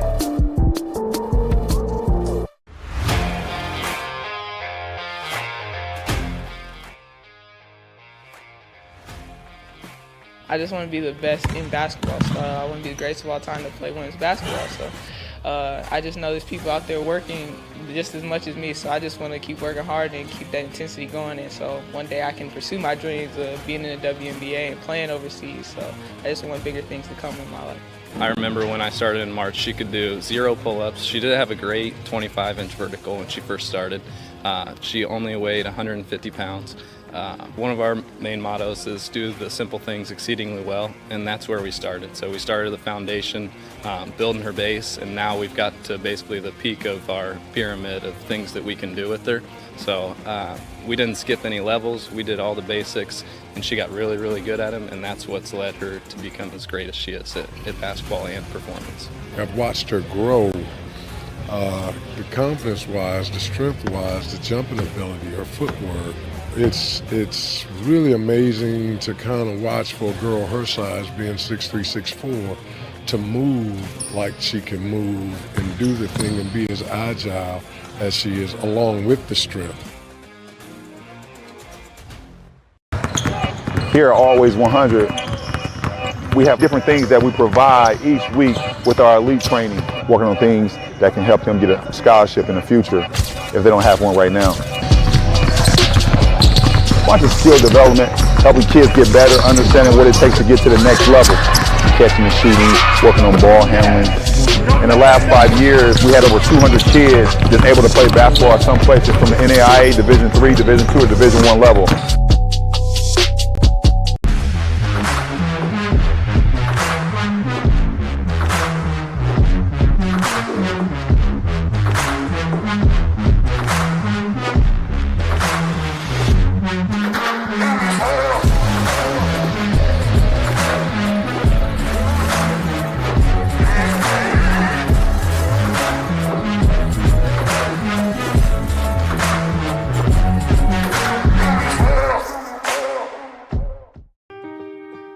This is an invitation to join a movement propelled by people who care and members who have a share in the place they bank. Good morning, Sam. So when you have the chance to get your first home loan, you know an expert will guide you every step of the way. Or when it's time to buy your new car, you'll be treated like more than just a credit score. Good news, ProFed can get you that payment. This is an invitation to a place where simply belonging can help enrich your whole community. ProFed Credit Union. You're invited.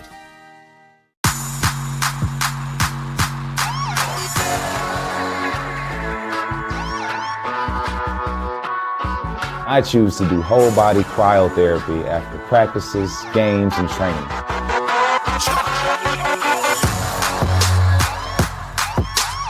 It reduces inflammation in my muscles and allows me to move more agile throughout my profession. I became a believer in iCryo after my severe injury in college at Notre Dame, tore my ACL, and I was looking for ways to recover, ways to get back on the field. So I'm thankful for iCryo.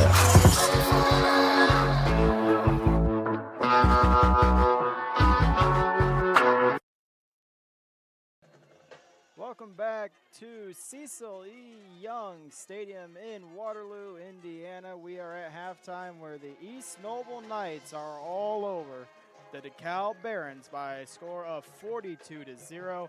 We'll take a look back at our scoring drives that have gotten us to where we currently sit.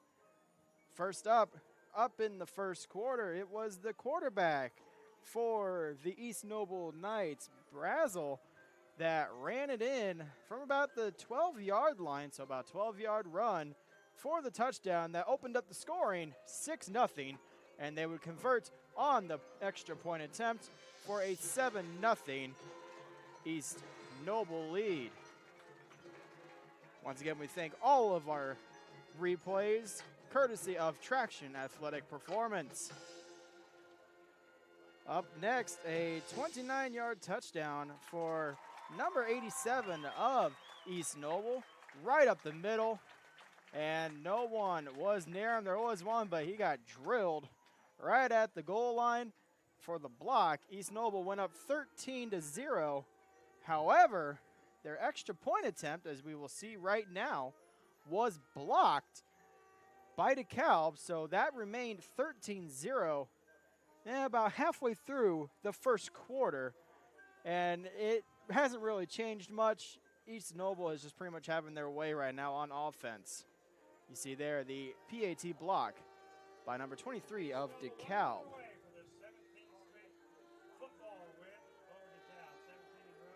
And then later on in the first quarter, it is another scoring drive for the Knights, as it looks like about a 21-yard touchdown for number 5 of East Noble. That looks like it is Nick Munson. Nick Munson. So Munson picking up another touchdown. They would convert on the 2-point conversion to make it 21-0 in favor of the Knights. And then it was late in the first quarter. A 4th and 6 situation for the Knights. A deep throw connects to number 6 of the East Noble Knights. That is Rowan Zolman, who picks up the touchdown, 27-0. They also convert on the extra point to make it 28. And that was the final after the first quarter. And then into the second quarter we go. And East Noble once again coming in with the touchdown. And it looks like it'll be number 11. That is Nichols, who runs it in for the touchdown to make it 34-0 in favor of the Knights. They would once again convert on the extra point. And then it was late in the second quarter at the tail end, and it was an astounding catch for number 6, Rowan Zolman once again. Great job by our cameraman, Aiden Orth, on this one as he got it with the one-handed grab. You don't see that very often. No. Even in the NFL, you don't see one-handed grabs very much. Reaches up one hand, yanks it down, stays in bounds for the touchdown. 42-0 is your score at halftime. And we'll take a look at the out-of-town scoreboard. Aiden Orth with us right now as he gives you the scores of the out-of-town games currently being played in the IHSAA. All right, we got Leo leading New Haven 46-15. That's in the NE8. Also in the NE8, Columbia City 28, Huntington North 14. In the NECC, Garrett up 21-0 over Lakewind. Over in the SAC, Northside up 14-8 over Wayne. In the ACAC, Woodland 18, Bluffton 13. Over back to the SAC, Carroll up 34-0 over Northrop. Lures 35-7 over Concordia. Homestead 21-7 over Bishop DeWanger. And then finally in the NECC, a very good game so far. Eastside 13, Busco 0. And those are your halftime scores. Thank you, Aiden, for the out-of-town scores in the IHSAA this evening. And we once again thank our sponsors. This is the Parkview Sports Medicine halftime show. At Parkview Sports Medicine, it's game on. We are the region's largest integrated sports medicine team, providing athletes specialized services from improving their performance to recovering from injuries. To learn more, go to parkviewsportsmedicine.com. Summit Volleyball trains and builds the highest quality volleyball players in the area with ages ranging from 5 to 18 years old. Our players are equipped with elite level skills and a foundation of life skills. Jump on board and together we can reach the summit. Anderson Heating and Air Conditioning is dedicated to providing the best possible solution for your home or business, and it is a solution that will fit your unique needs. Go online to AndersonCoolHeat.com for more information or give them a call at 260-557-0958. iCryo specializes in whole body cryotherapy, body sculpting, cryofacials, infrared saunas, and compression therapy services. Check out Jalen Smith's signature location on Coliseum Boulevard next to Blaze Pizza. Are you ready to do what it takes to put your past behind you? Whether it's expunging your criminal record or helping to get your driver's license reinstated, the Jolie Law Firm is your answer. Give them a call, 260-426-0242, or either email them at attorneydavidjolie@msn.com. Sioka Cleaning and Restoration, providing top-notch commercial cleaning services including janitorial, water damage, and state-of-the-art disinfecting services throughout the Northeast Indiana area. Give them a call, 260-483-2112. Once again, we are in the middle of the Parkview Sports Medicine halftime show. We'll be back here with second half, or we could come back with our views of how the game has progressed so far when we return here at the Parkview Sports Medicine halftime show. We'll be right back on SummitCitySports.com.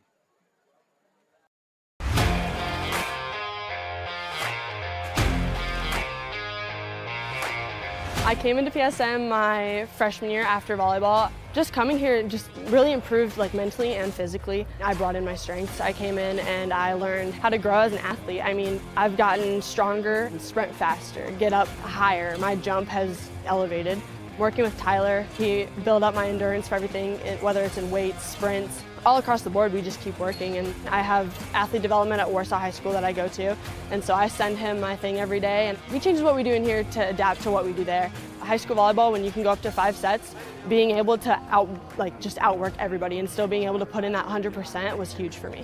PSM performance definitely helped me mentally. I know I can beat out people. I know I can work for what I have, and I know I can even go to the next level on the court. Looking at college, I can put on it. I'm training at a college level. I mean, I come in here and I watch college athletes train. You have hockey players, soccer. You look around and you see every type you can. Just being able to see that level, and I know that I can reach that level as well. You got to work to be the best, and that was just what I wanted to do. I knew that from a young age. I wanted to put in the work.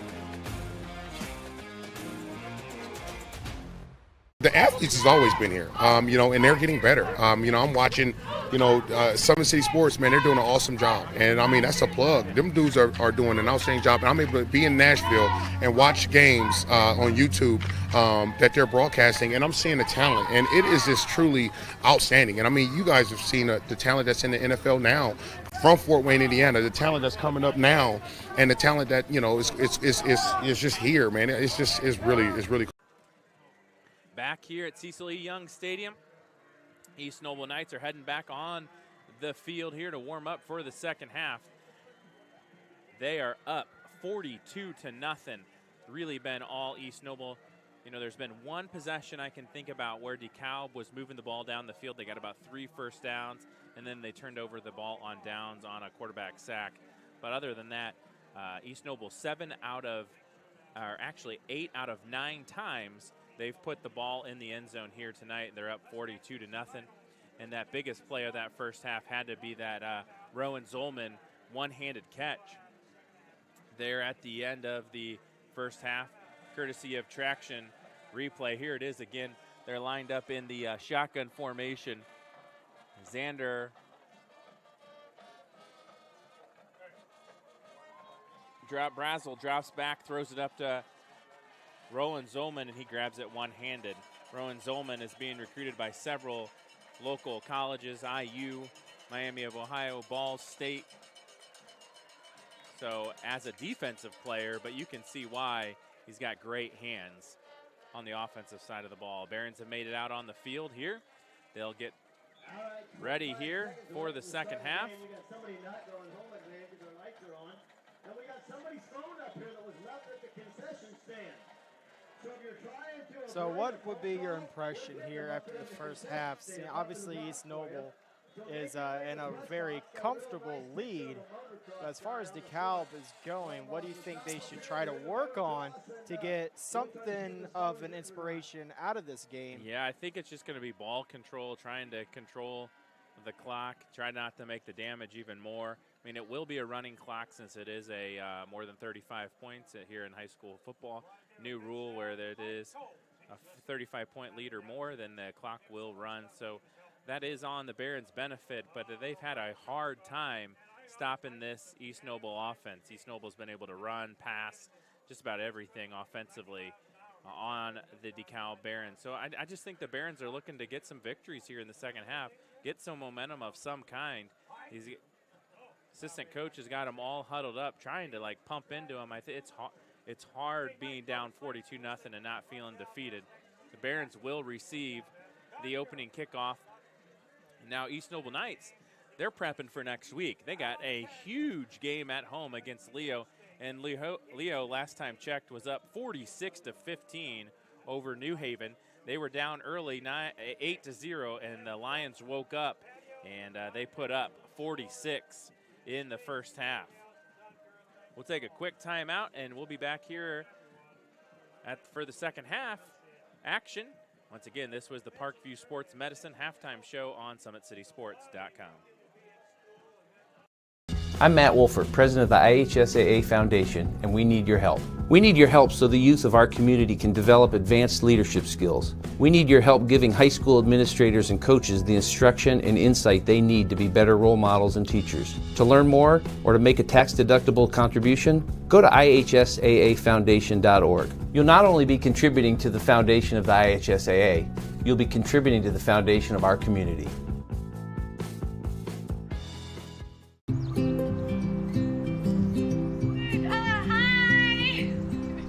You're good at making big announcements.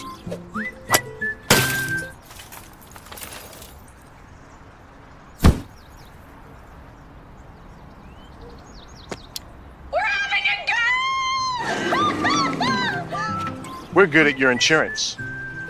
Start with Indiana Farm Bureau Insurance, online, over the phone, or in person, and stop knocking on wood. Back here at Cecil E. Young Stadium, officials are huddled up. Both teams back on the field. About 30 seconds left here before the Barons will receive the opening kickoff. Barons looking to get something going offensively. They've had a hard time scoring the last couple weeks. It's been a rough first few weeks for the Barons. Pending a miracle, they'll go down 0-4 on the year.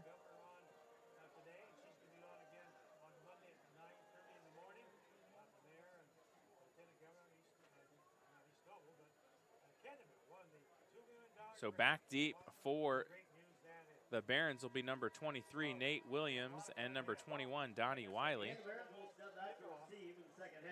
Wiley, a three-sport athlete, football, basketball, and baseball.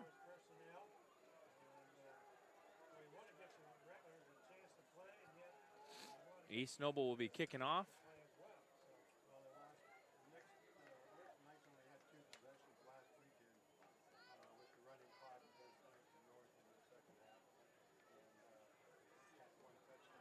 Now, East Noble is used to the running clock. I think they've had it the last two games that they've played. Remember, they've only played 2 games on the year. Their second game was canceled due to a number of players being quarantined.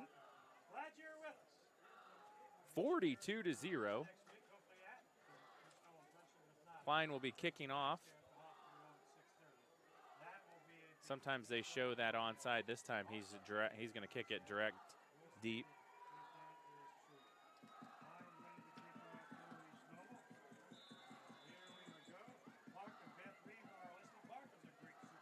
Kick is long and deep. Williams picks it up at the 5. He'll bring it out 10, 15, 20, 25. He's up to the 30. And ball's on the ground. And let's see who picked it up. East Noble's pointing that they picked it up, and they did. Wow, a 25-yard punt return just to end with the fumble. DeKalb just cannot catch a break tonight. They cannot. First turnover of the game as a fumble on a kick return. So Knights will take over. 11:30, clock will run. Don't forget, one more game from out of town that was canceled was the Southside Archers, and the Snyder Panthers game was canceled due to quarantine issues with the Archers. So that game was canceled and will not be made up as per the Fort Wayne Community Schools District.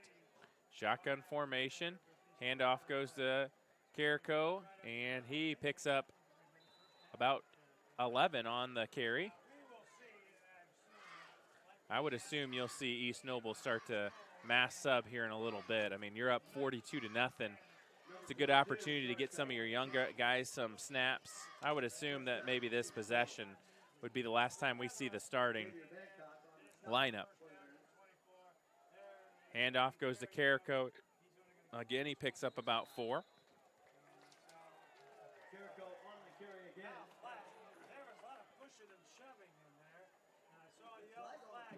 There is a flag on the play, a little chippy there.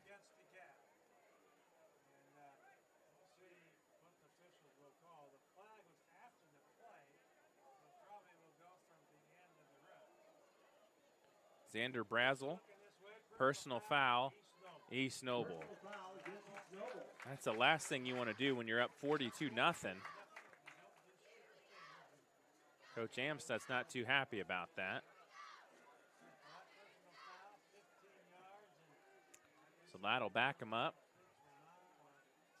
Bring up a long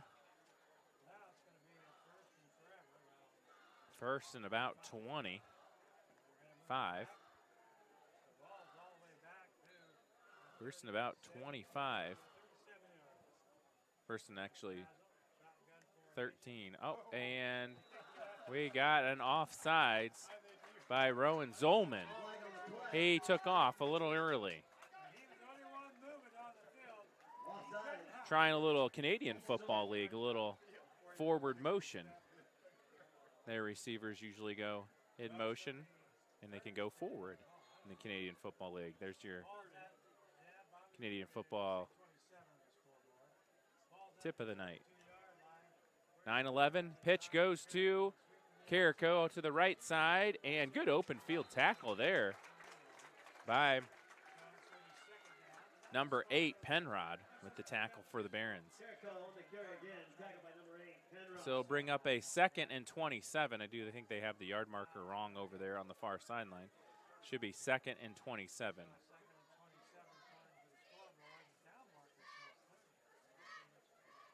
Should be 2nd and 27.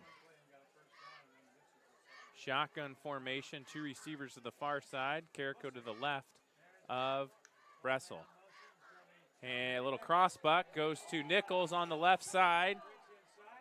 And he picks up about 8. Number 11, Nichols on the carry.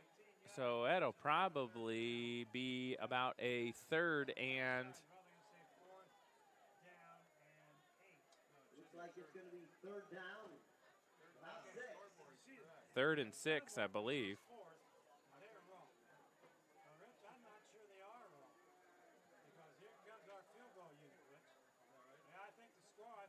They're going for the. Is it 4th down? I do think, I don't know. I assumed it is. I guess it is 4th down. All right. So Klein will try the field goal. Zolman will hold. Kick is up, and it is good. Huge field goal, 38 yards for Klein. 37-yard field goal. Klein gets it, so makes it 45-0. So again, just getting some extra work in, trying to figure out if you're in a close game next week against Leo, you can hit that on a long field goal. 38 yards for Klein. His first field goal of the year. Big time. Rowan Zolman with the hold. And the field goal is good to make it 45-0 here on SummitCitySports.com. Show that replay again here in a minute. Courtesy of Traction Replay.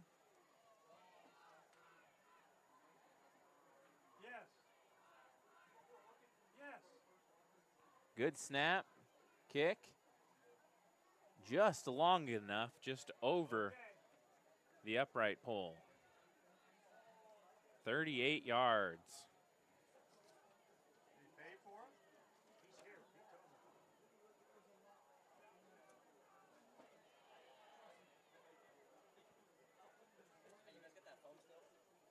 Nick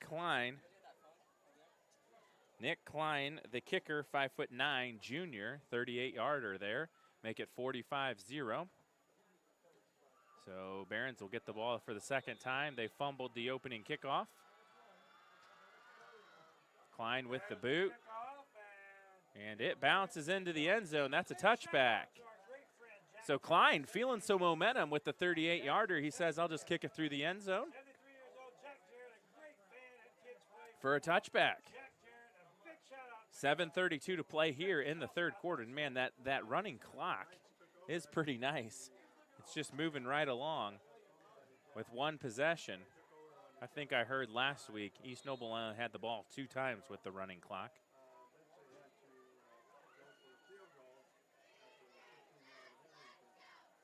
Handoff.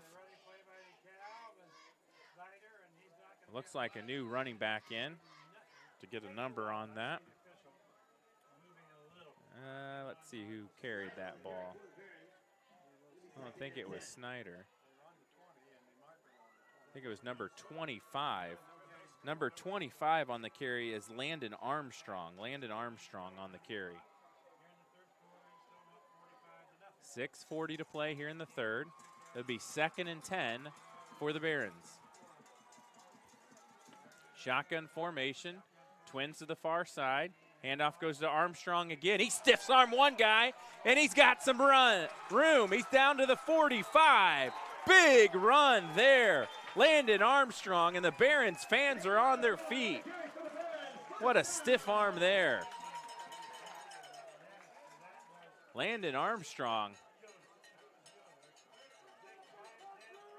Maybe that's the momentum the Barons need to get a score on the board. They're down 45-0, 6 minutes to play here. Irk, shotgun formation.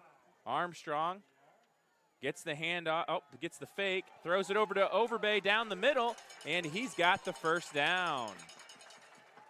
Derek Overbay, second catch of the night. He's got 20 yards on the night.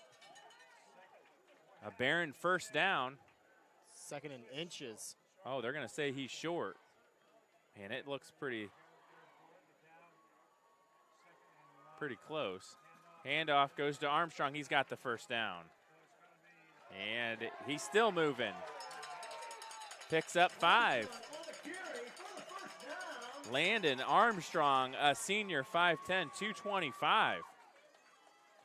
Man, the Barons might have found some light in the backfield.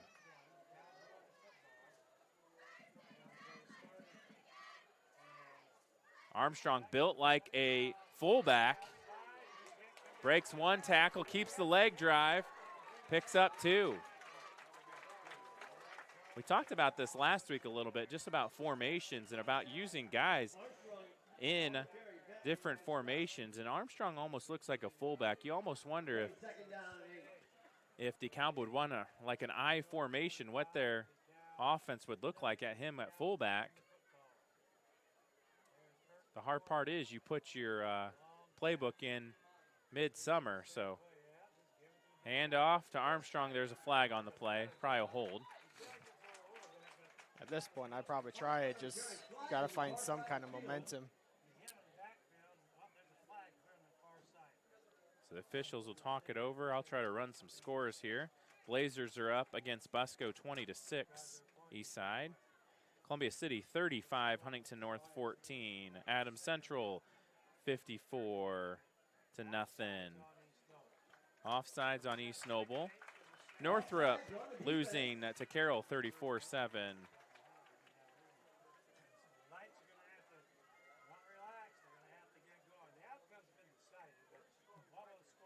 Leo 53, New Haven 15.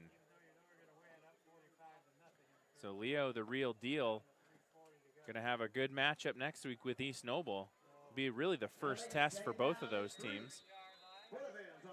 Both the teams can put up points, so it will be a shootout up in Kendallville. Nice thing is you don't have to worry if there's rain. They got turf.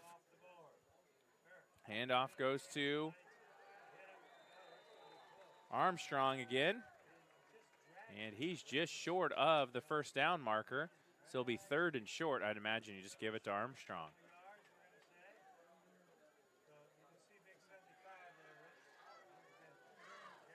Definitely finding the magic right now on this drive. They're Armstrong right now. With Landon Armstrong in the backfield. Handoff goes to Armstrong again. He'll hit the line. He's got the first down. So every time he's getting 3 to 5 yards. First down, Barons. 2 minutes and 30 seconds to play here. Clock is running due to the score. It is 45-0. East Noble. Handoff goes to Armstrong, and he picks up 2.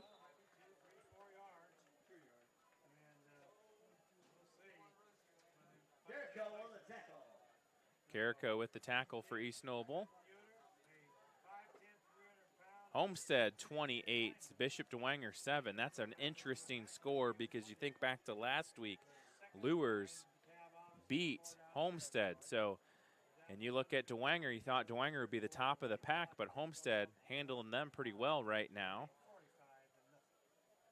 So Homestead's got to hope that when Lures plays Dwenger gets a little pep to the step. First down completion, or not a first down, but a pickup of about 7. Another catch by Overbay, his 3rd catch of the night. He's having a nice night. Overbay with the catch.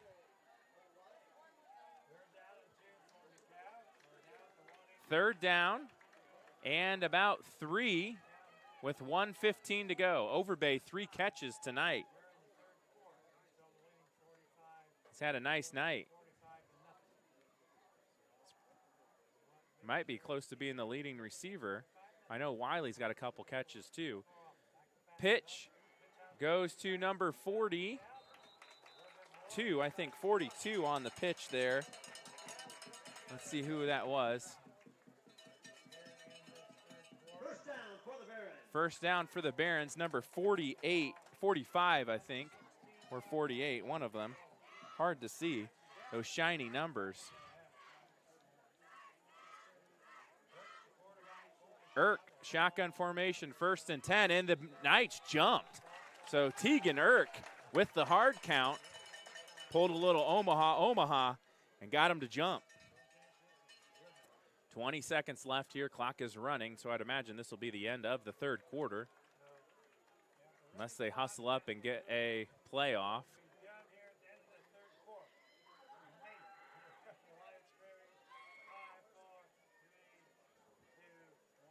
And that is the end of the 3rd quarter. It is East Noble 45, DeKalb Barons 0.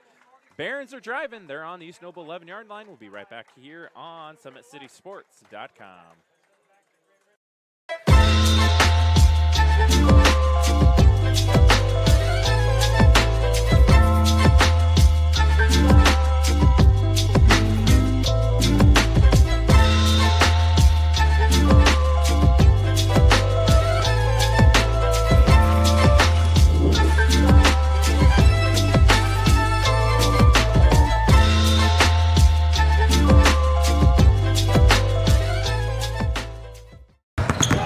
Here at Always 100, we have different things that we provide each week with our elite training, working on things that can help them get a scholarship in the future if they don't have one right now.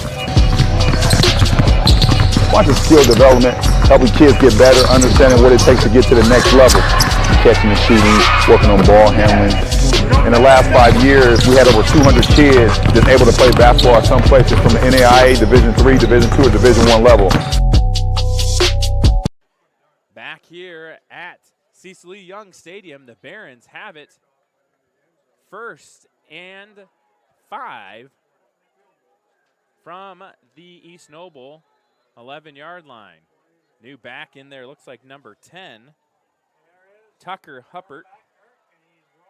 Irk will keep it. He jumps over a guy and loses a few yards.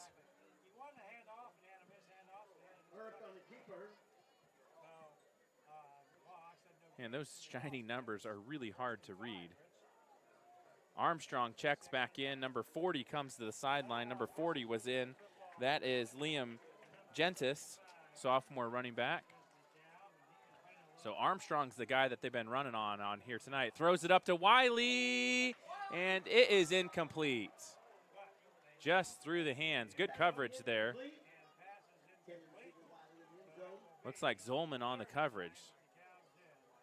So it is pretty interesting. You still see East Noble's first team defense out there.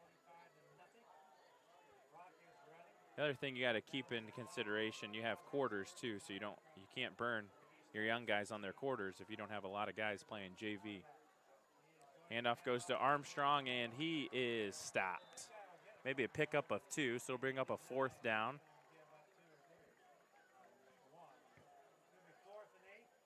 4th and 8 from their own 15-yard line. 10 minutes left. here in the fourth quarter. Running clock, 45-0 East Noble. Oh, got the Knights to jump again. Tegan Irk. So that'll make it a 4th and short instead of a 4th and long. Try to get some scores.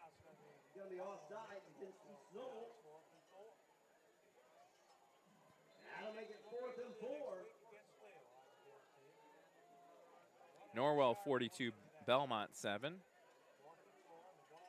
Eastside 20, Busco 13. Shotgun formation. Drops back, looking right, still looking. He'll keep it and fire it into the end zone, and it's incomplete. Tried to keep it alive, intended for Montoya. Knocked down by number 16 for the Knights, I believe. Number 16 for the Knights is Cody Biddle, the corner. So East Noble will take over on downs with 9:29 to play. Thing is, another strong drive by the Barons ends in a turnover on downs. Yes, and we saw that last week too, where they had a few nice drives. They were just unable to get any points.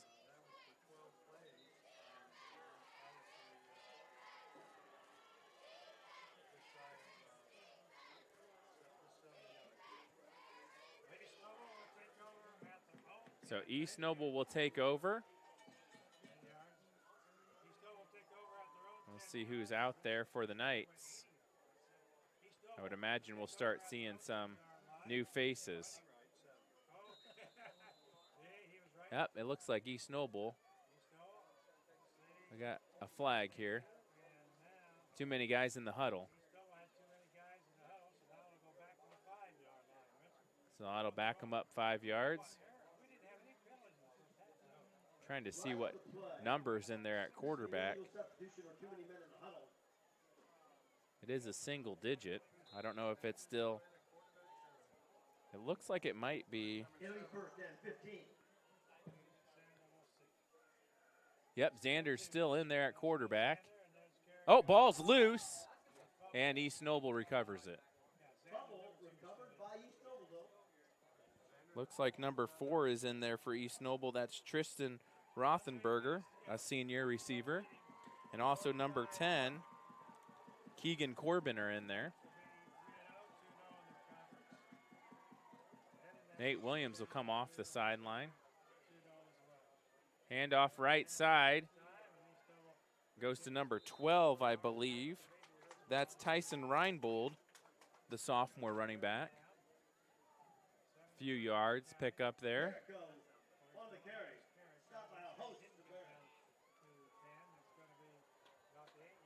Barons will check in some new guys on defense.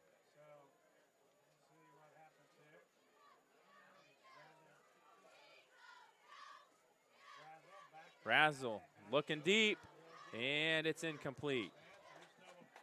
So East Noble taking a shot deep on 3rd down. Tried the Hail Mary. They tried to go deep. I mean, you got a running clock, so it's just the same. I can understand if the clock's not running there, you want to make that pass to stop the clock. But, you know, he's a sophomore, so you want to get him some reps. He's going to be in big play situation next week against Leo. We got a official waving his arms. I don't know what quite is going on here. Looks like just some substitutions.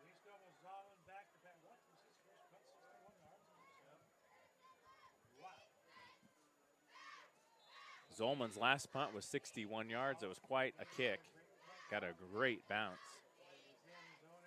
He's in his own end zone.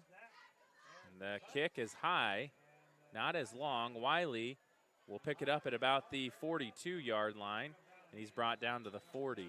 So this time, DeKalb will have it in East Noble territory with 6 minutes left here to play. A whole new crew out there for East Noble.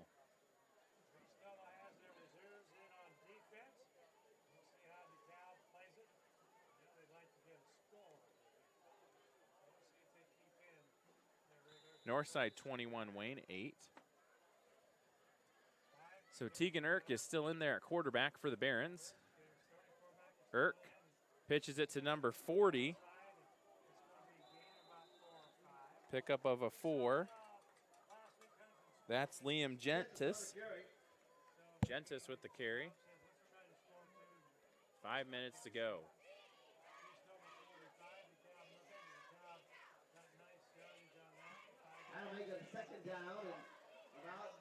Overbay. And Montoya to the far side, Wiley here to the near. Handoff goes to Gentis, and he is tackled in the backfield. Number 54 for the East Noble Knights. Tyron Parks with the tackle. And also number 14 in there. That's Connor Lines. 3rd and about 7 here for the Barons. 4:37 and counting, 45-0 East Noble. East Noble jumped.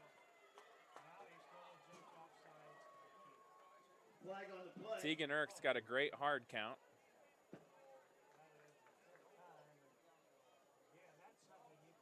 Offsides against the Knights. East Noble's gone offsides quite a bit this quarter. Yeah, that's what they've won their downfall here in the second half. Just discipline. That means Barron's really going on a couple counts. They're trying to time on that first count.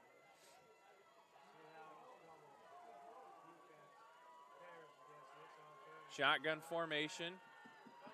He's looking for Overbay. He's got it. First down. Derek Overbay having a nice game tonight. Big first down Barons. Man, I'd like to see them go to Overbay again. The coverage over the middle of the field has been pretty wide open tonight. It's been tough, though, for Erk to find him.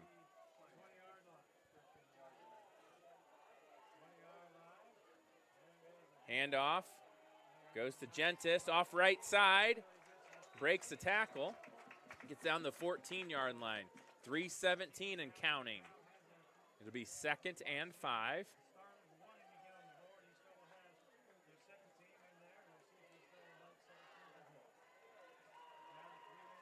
Two receivers to the far side. Overbay's the tight end on the far side.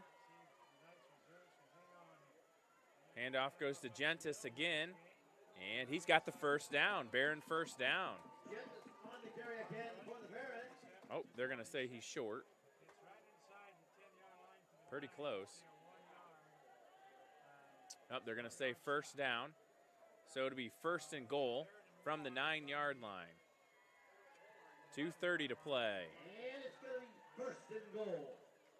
45-0. First down, Barons. Two receivers to the far side. Wiley here to the near.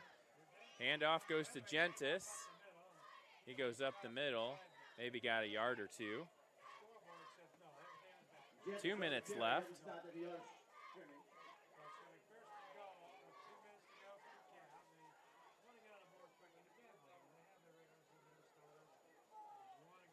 Shotgun formation. Barron's trying to get a score.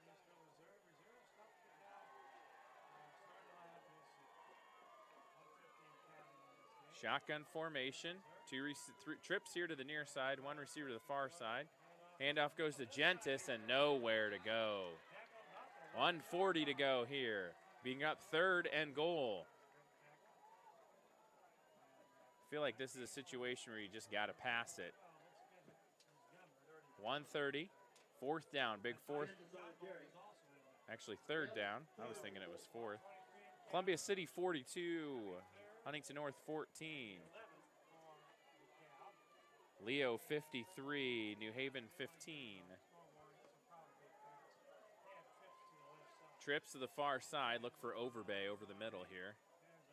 Oh, Overbay on the out, and he goes to Wiley. Touchdown! DeKalb Barons get on the board on a slant. 11-yard pass. Tegan Erk to Donnie Wiley. Makes it 45-6. Donnie Wiley for the first score of the night for the Barons. 50 seconds left here. Number 20 See who's kicking here. The kick is up, and it is good. I think that is number 20. Let me trying to get an idea who kicked that. 24, I believe, Alex Leslie with the extra point for the Barons. So it is 45-7 with 34 seconds left. So next week, East Noble have a big game against conference foe for the lead in the conference against Leo. Leo put up 53 tonight on New Haven.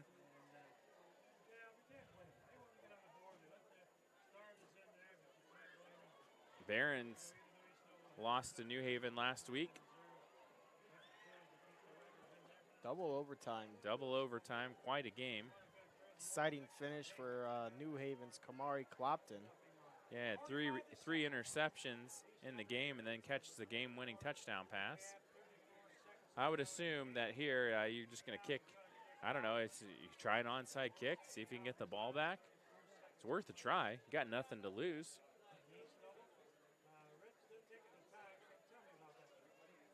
Number 11 will be kicking, Logan Wilson. Try to see if I can get some more scores while we're waiting here. Looks like Carroll 47, Northrop 7. Adams Central 54, Jay County 7.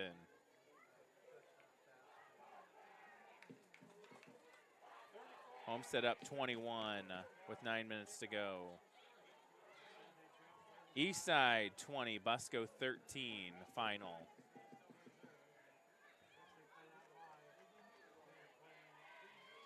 Norwell 49, Belmont 7. Final from Leo, Leo 53, New Haven 15.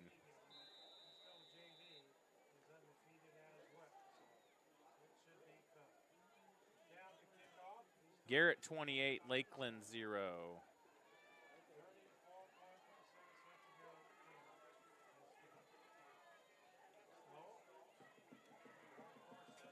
Homestead 34, Dwenger 14. Another, out of bounds. Kick goes out of bounds.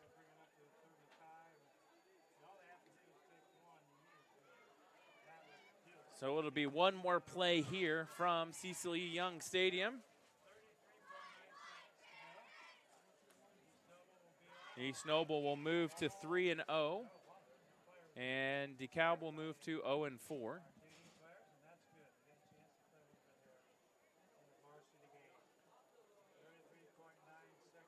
Let's see DeKalb next week.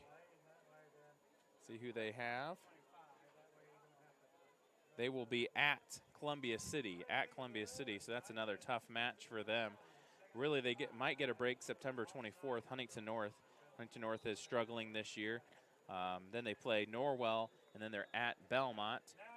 So East Noble takes a knee, and this will be the end of the game here. East Noble will be victorious tonight, 45-7.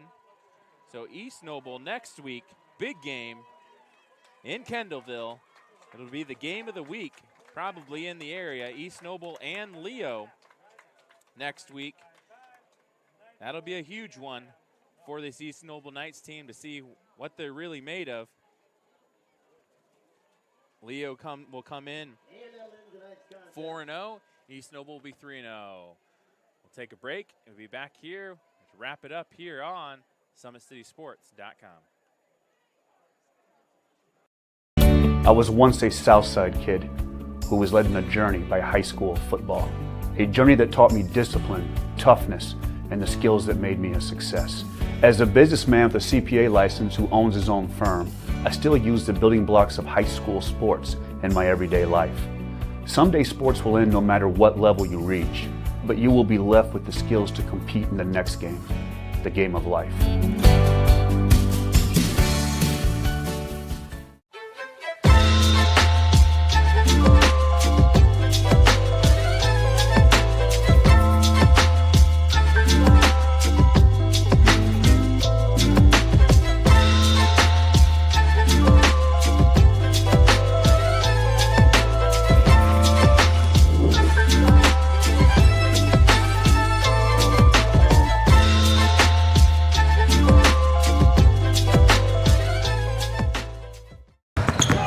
here at Always 100, we have different things that we provide each week with our elite training, working on things that can help them get a scholarship in the future if they don't have one right now. Watching skill development, helping kids get better, understanding what it takes to get to the next level, catching and shooting, working on ball handling. In the last 5 years, we had over 200 kids that's able to play basketball at some places from the NAIA, Division III, Division II, or Division I level. This is an invitation to join a movement propelled by people who care and members who have a share in the place they bank. Good morning, Sam. So when you have the chance to get your first home loan, you know an expert will guide you every step of the way. Or when it's time to buy your new car, you'll be treated like more than just a credit score. Good news, ProFed can get you that payment. This is an invitation to a place where simply belonging can help enrich your whole community. ProFed Credit Union. You're invited. Welcome back here to DeKalb High School here in Waterloo, Indiana, Cecil E. Young Stadium. Final score tonight was the East Noble Knights 45, DeKalb Barons 7. It was 42-0 at half, so we'll recap our second half scoring. It was East Noble getting on the board first in the second half after a fumble recovery on the opening kickoff. They ended up kicking a 38-yard field goal by Klein on our traction replay. Here it is of the 38-yard field goal on fourth down. Just makes it over the upright. That made it 45-0. And then late in the fourth quarter, DeKalb gets on the board for their first score of the game on our traction athletic replay. Right here, the Barons line up, shotgun formation. Gentis is the running back to the left. Wiley here to the near side of the screen. Drops back and hits Wiley on the slant for the touchdown, and that makes our final score with the extra point 45-7 here at DeKalb High School. East Noble goes to 3-0. They got a big matchup next week against Leo at home, two undefeated teams. It will be the battle for the NE8 championship. We'll see what both teams are made of. They're both high-powered teams. Leo won tonight 53-15 against New Haven, where DeKalb next week will go to Columbia City. They move to 0-4. Well, we'd like to thank all of our sponsors for tonight's broadcast. As you know, today's broadcast was brought to you by SummitCitySports.com. Follow us on Twitter at 260Sports. That is 260Sports. Like our Facebook page, Summit City Sports, and be sure to subscribe to our YouTube channel. Big Eyed Fish, Kelly Automotive Group, Tom Steele Tire, ProFed Credit Union, Weller Contracting, Summit Volleyball, Anderson Heating and Air Conditioning, iCryo, the Jolie Law Firm, Sioka Cleaning and Restoration, and Parkview Sports Medicine. We thank everybody for tuning in here from DeKalb High School in Waterloo, Indiana. 45-7, East Noble over DeKalb. This has been a Summit City Sports exclusive.